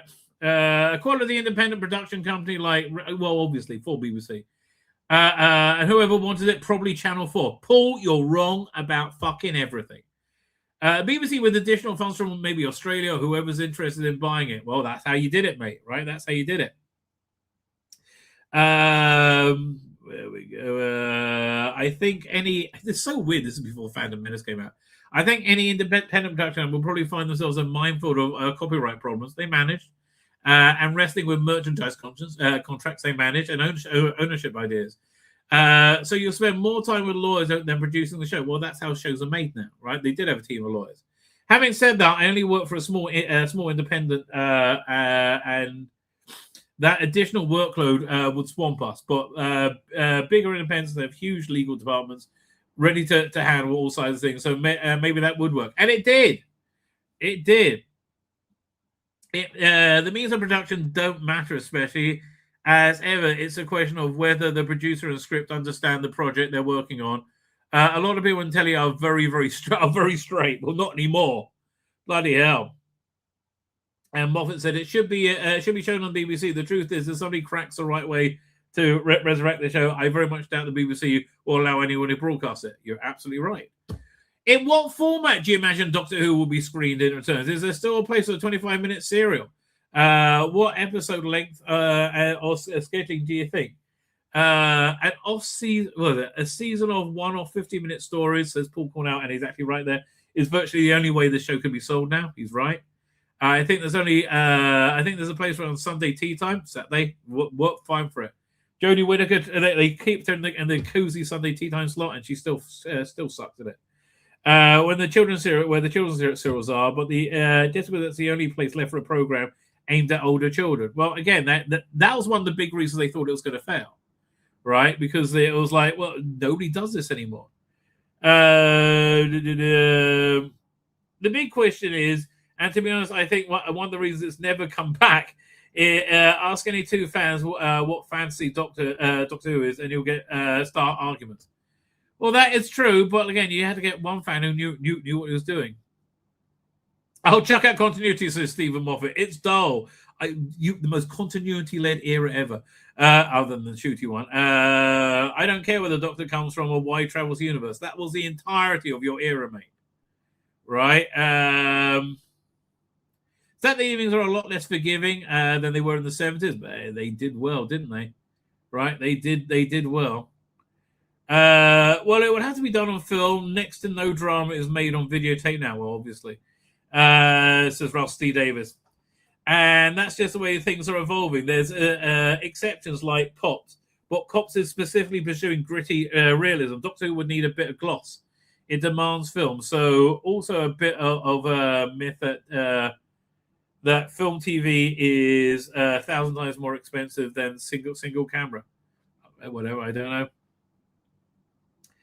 I thought Mark Gadders chimes in a minute, right? Okay, so he's just talking about technical stuff. But surely Doctor Who thrived in such a format before. Can't the problems be presented by narrowing your settings to be seen as challenges to be overcome?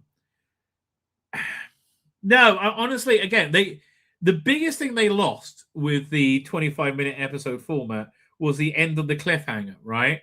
And they basically replaced that with the cold opening, right? They went into you get the cliffhanger and goes into the titles, and it's like, it was always really good.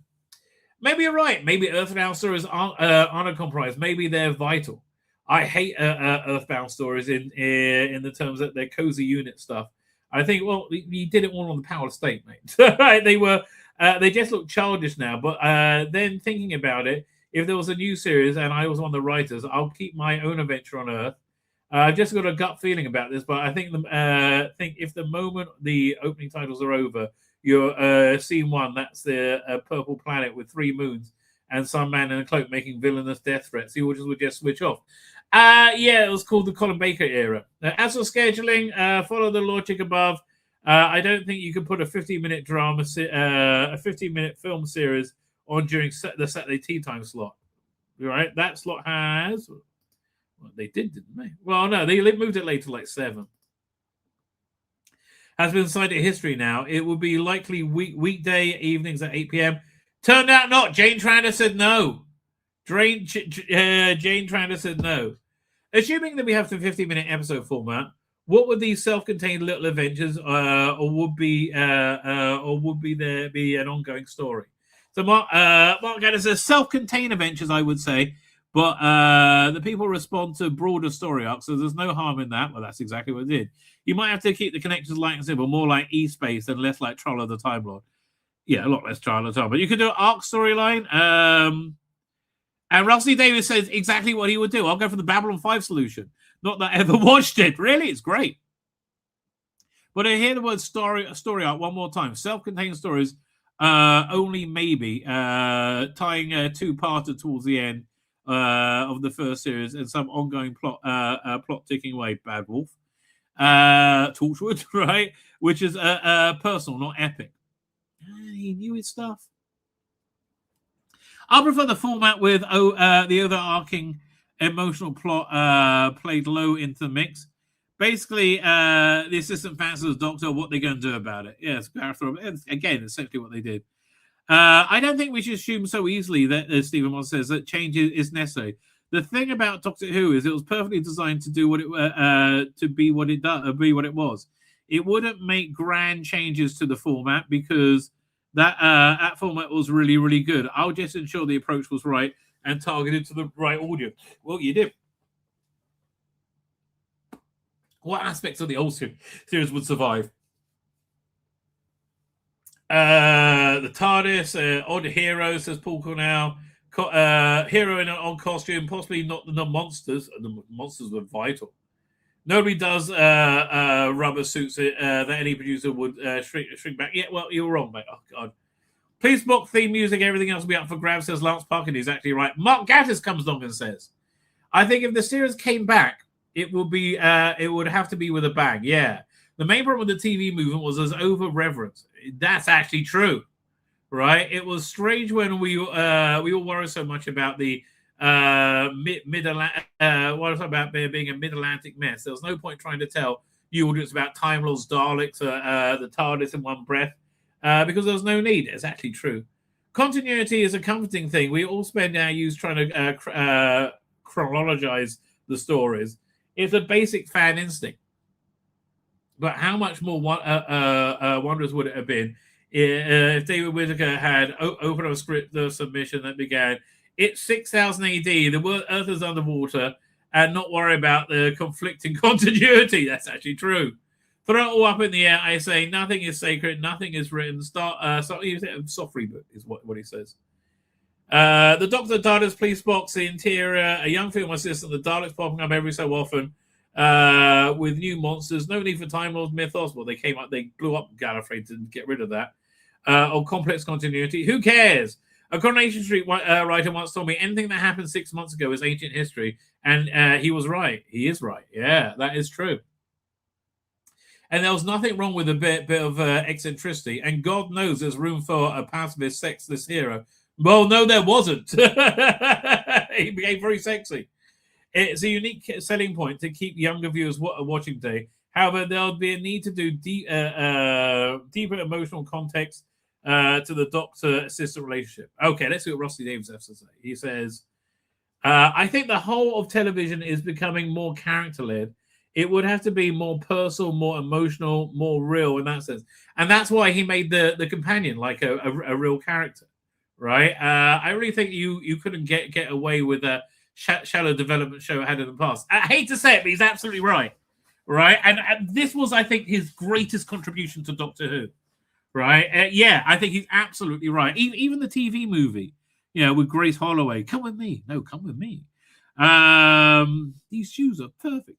I really think you couldn't get away with blah blah blah. It does make me laugh the way fans cling to this slight inferior notions of characterization, like, "Ooh, Ace has got problems with her mother. How profound!" Or the Doctor driving away from Joe Grant. And emotional content has got to be stronger, more interesting, more open to grab a wider audience. In other words, it's got to be written well, which is not as easy as it sounds. Well, Russell, you really did the trick, right? What are the more fundamental core aspects of what the show that needs to survive? What are the minimum trappings needed for an audience to recognize the series as Doctor Who? I'm not even bothered reading Stephen Moffat. He's wrong about everything. Not Stephen Moffat, and Paul Cornell. The core elements are a police box, a frock coat. They got rid of that pretty quick. And cliffhangers got rid of that. Well, they brought that back in the pre-title sequence. I'll check out the gratuitous continuity because it's dull. And all yawning doors inducing Gallifrey rubbish with it. And they did, really. But then, weirdly, Stephen, 10 years later, he just brought it all back, right?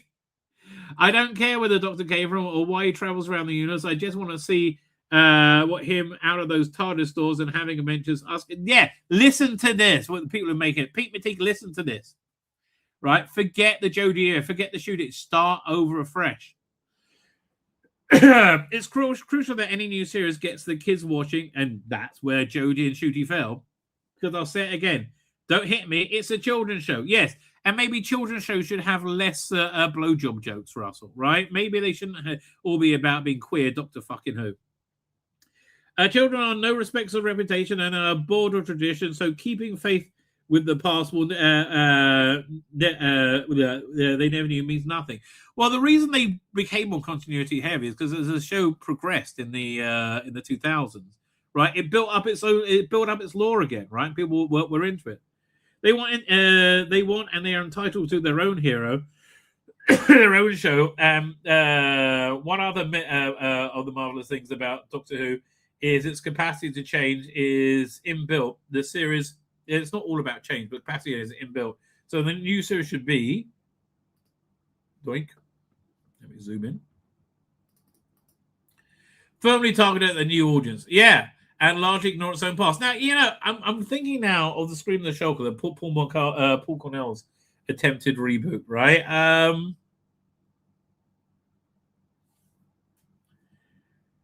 It's amazing he got as much right as he did, really, seeing as bollocks is spewing over here. Who would you cast in the lead roles? Would it be possible for an unknown to be cast as a Doctor again? Or would it be an established TV star like Jeremy Flynn or Alan Davis? Alan Davis, everybody wanted him in the 90s, right? I often heard the Doctor could only return as a star package, says Mark Gaddis. This is the nature of the business these days. This is true to some extent, but we must never forget that Tom Baker was cast because he was brilliant, not because he was already a big star. Well, again, you saw that with Christopher Eccleston, David Tennant, and Matt Smith. Christopher Eccleston had an established track record on TV with Cracker. People knew him. People liked him, right? David Tennant was on the bubble, was on the rise big time. He had Casanova, also by Rusty Davis the year before he came out. He was about to break out big. And Matt Smith was pretty much unknown, and he got cast because he was perfect. Well, bringing it back, yeah, it needs a star to front it, which is why Alan Yentob for the TV movie insisted on Paul McGann, right? They had this other guy who was cast for about 3 days. I've heard it said that Doctor... it's a kind of malaise grip the casting of the program in late years. So now people glibly talk about Eddie Izzard or Alan Davis simply because they look right, rather than because they're actually any good. There's a genuine doctorness. Perhaps it's a gene. If some actors have, some don't.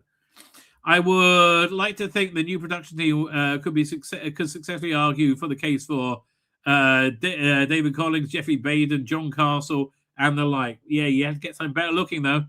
Funnily enough, I think the recent comic release sketch proved the point that the with the unlikely Hugh Grant playing it dead straight, producing a genuine and actually rather moving moment, whereas Rowan and Richard E. Grant just weren't very good. He wasn't very good at Scream the Shulker either.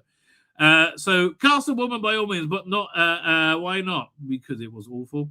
But make sure you err on the side of Stephanie Cole rather than Joanna Lovely. I don't remember who Stephanie Cole is. As in movies, even executives want a big name in the lead show. Make no mistake, David Jason. If Jason expressed the slightest interest in David Jason, was huge. Only Fools and Horses and Darling Buzzer Mate. He was huge then. In being Doctor Who, it'll be on there 3 months later. God, I hope not. God knows, says David. Says Russell D. Davis. I think in BBC terms, casting an unknown just isn't on these days. Anyone as long as they can act. Michael French, who's in EastEnders and Time Traveller, would be good. Yeah, actually, he would have been. Actually, having said that, you've got to be a bit cynical and commercial. If there's if somebody said they wanted Denise Van Outen as a companion, I can't even remember who she is. You'll well, everybody said that when you cast Billie Piper. She was excellent, right? But then realized horribly that would work. Although I love Peter Davis and Paul McGann, it will probably have two of the best actors in the role. I love a bit obsessed with calling me. Wow, what about Tom Baker? I don't think young dashing doctors are right at all. Well, that got proved wrong. Doctor should always be a bit more Picard and less Kirk. He should be 40 plus, weird looking, and a wacky grandfather to the kids. I'm more like a scary uncle you're not allowed to talk to. No on site, and particularly one of them. I thought Rowan was perfect, if a little bit on the young side, because the kids always loved him. I thought it was a bit flat myself, frankly.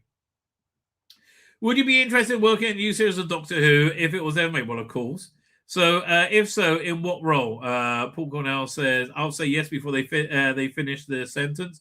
Well, yeah, you had a couple of good stories.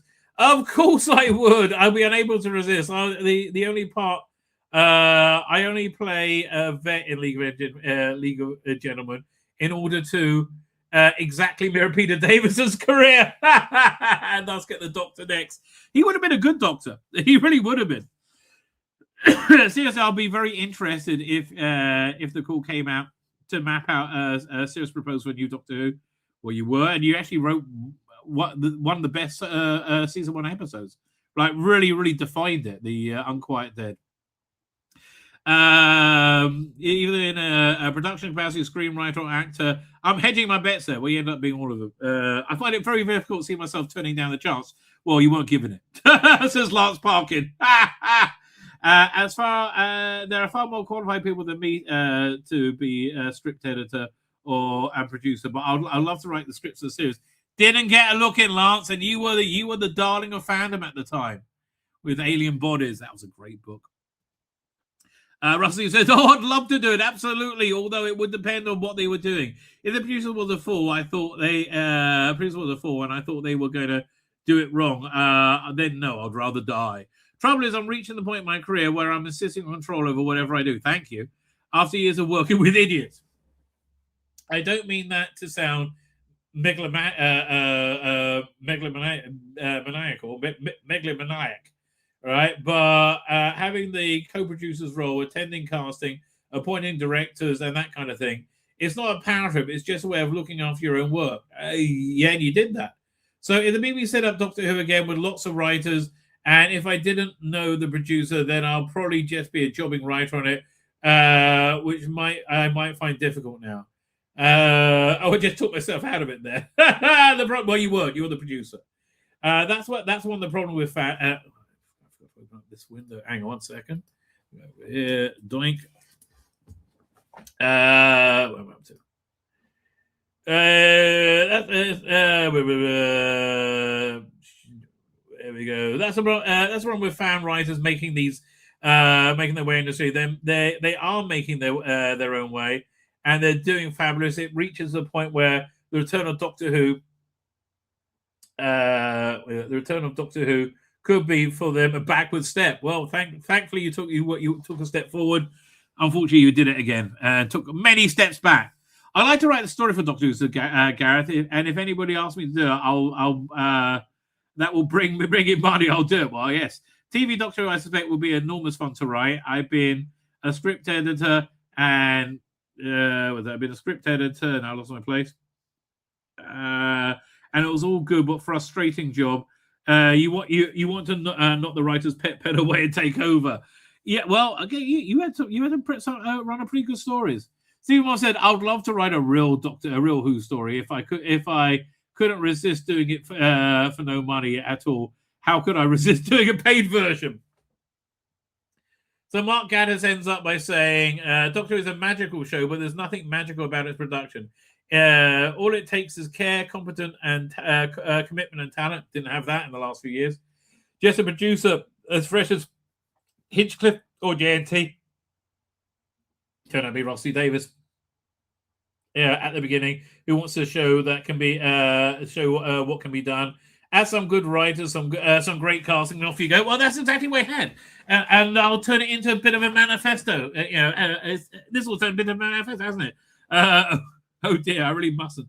I really must care an awful lot. Yes, you do. Stephen Moffat says the way you know you got it right was if 11-year-olds all jumped up and down and said it was the best show ever. They did. Again, Rusty Davis, he fucked up, his second run, but that first run, having the wheelie bin eat Mickey was perfect, right? Because it is a kid's show. Stephen Moffat's right. Fans muttered that it was no longer a serious drama the way that it was when they were 11. God help this is a great line. God help anyone in charge of bringing it back. What a responsibility, says Russell Davis. Well, Russell, I have to tell you, it's a responsibility I feel you lived up to that time. Right, I do. I think you did a bang up job, right? And to demonstrate that, let's look at one second. The results of your labor, right? Because we are busily. A second, just get a screen. Senator Coleman was in the dock in Tenko. Was the dock in Tenko and starred and went. Oh, yeah, she would have actually been good. Says Archie Conning, you're absolutely right. Rusty Davis won. Returns once again with Ninth Doctor Adventures Cloud 8. Right? So this is the fourth one in the Eccleston Billy Piper range. And they've been a bit lackluster so far, right? The first three have all been set in the Power State, and they've all been very, very, very similar, right? They've been very, very, very samey. Right, it's like some weird alien thing happening in Power State. Like, here, let's go through it. Dare you? Oh, there's a weird thing happening in the Power State, right? Some weird alien thing. Last days of the Power State. Weird alien thing happening in Power State. Yeah, okay. And stare. Oh, look, weird alien thing happening in Power State. Yeah. So, like, and they not particularly bad stories in of themselves, but they're all the same, right? They're all the same. So I was very happy with this one. That it finally gets off Earth. Oh, finally gets off Earth. And what we have is something very similar to the Macra Terror, I would say, right? It's written by Laura Mooney and Stuart Pringle, who have a great pedigree, right? They genuinely do. The stuff that I can't remember anything they've done that I've listened to. I think that's crap. Well, I'm not going to listen to. Okay, fine. They've done a lot, but the only thing I've listened to out of this is the Quintessence, which was fabulous, right? Absolutely fabulous, right? Joe Jones, older Joe Jones, and Tim Trelaw's third Doctor. They are really quality writers. It was a clever, inventive Cyberman story that took you places that you weren't expecting. Right, I see they're back for the next Zygon release.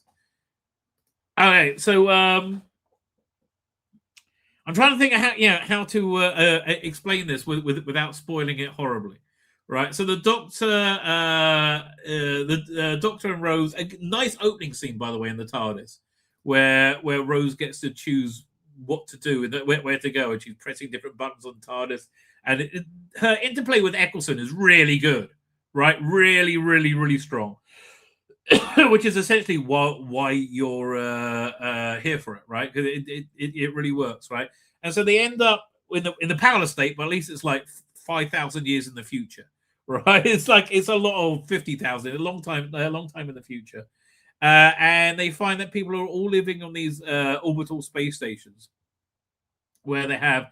All their needs taken care of there. The Doctor and Rose travel to 47th century Earth's second Dark Age, when they arrive in the floating city box of High Wycombe. It's again very, very nicely fitting into that 2005 season, where it has strong roots to current everyday Earth, but it was something different. Like I love they went to the Big Brother house, right? That I thought that was really clever, right? It's more like Paradise. The residents live in existence of endless leisure, and night sleep is blissful, dreamless sleep. But cracks soon begin to show on its perfect polished surface, and something terrible is brewing in the minds of teenage Elsa. Something ancient and hungry, something that sounds like a nightmare. So there is one bit of wokery in this, right? And it's because we've been so deluged by wokery, you hardly even bloody notice it at this point. That the Doctor and Rose, whenever they go somewhere, they meet people. So they meet this like nice young girl, right? And they takes her back home to her two fathers. I'm like, can we just have a straight couple one time ever? Is that allowed? Right? Are we ever allowed to have a straight couple? No, completely verboten, right? But that aside, it was actually the strength of the story carried it through, right? There's something they all are ordered to go to sleep, and they're all eager to go to sleep. And there's something strange occurring while they all sleep, and that is the mystery. And the mystery ends up getting solved, I think, in a very, very, very satisfying way, which it talks about our I wouldn't say addiction, but our what's the word I'm looking for? Like what's the word?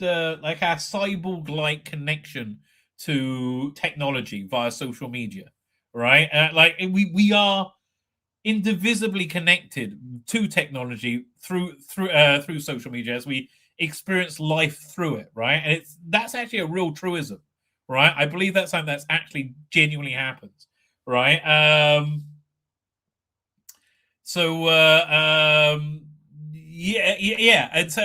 which is the again, I'm not spoiling it, but that is the genesis of what this story is. And when you find out what's actually going on, you go, that's really clever, right? That's really clever. And it tells you a good story with a beginning, middle, and end, and stakes, right? And characters you believe in, and characters you care about, and a world that's interesting, and with good dialogue and good acting in 45 minutes. It for me, it knocked it out the park, right? It really knocked it out the park.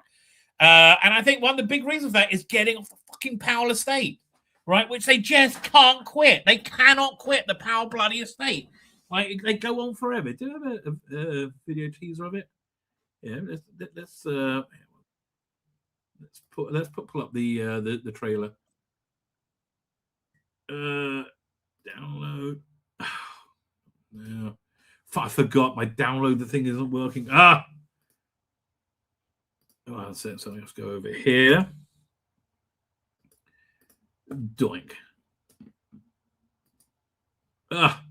Opening up new windows of it. No. Doink. Start. Video. We want to download the video. Sending us to AliExpress, of course. Now I've got to wait 15 seconds.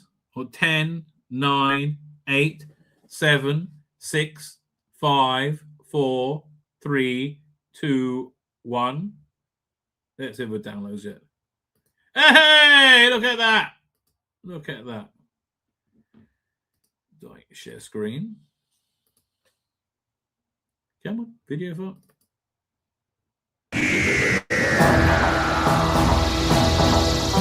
One big holiday in the sky. Sounds like paradise, right, Doctor? Sure. 10 minutes to curfew. 10 minutes to curfew. Routine is important for sleep. So none of you have ever broken curfew? You don't have to go to bed if you're not tired. My, what big teeth it has! That was a fair trailer for it. Actually, I have to tell you, that was genuinely a fair trailer, and it gave you the vibe of the story, right? So, it was scary. It was clever, you know. Again, who wrote this again? Let's have a look. What's the name of the writers? Oh man, I think the next one is written by a truly awful writer. Laura Moody and Stuart Pringle, right? Okay.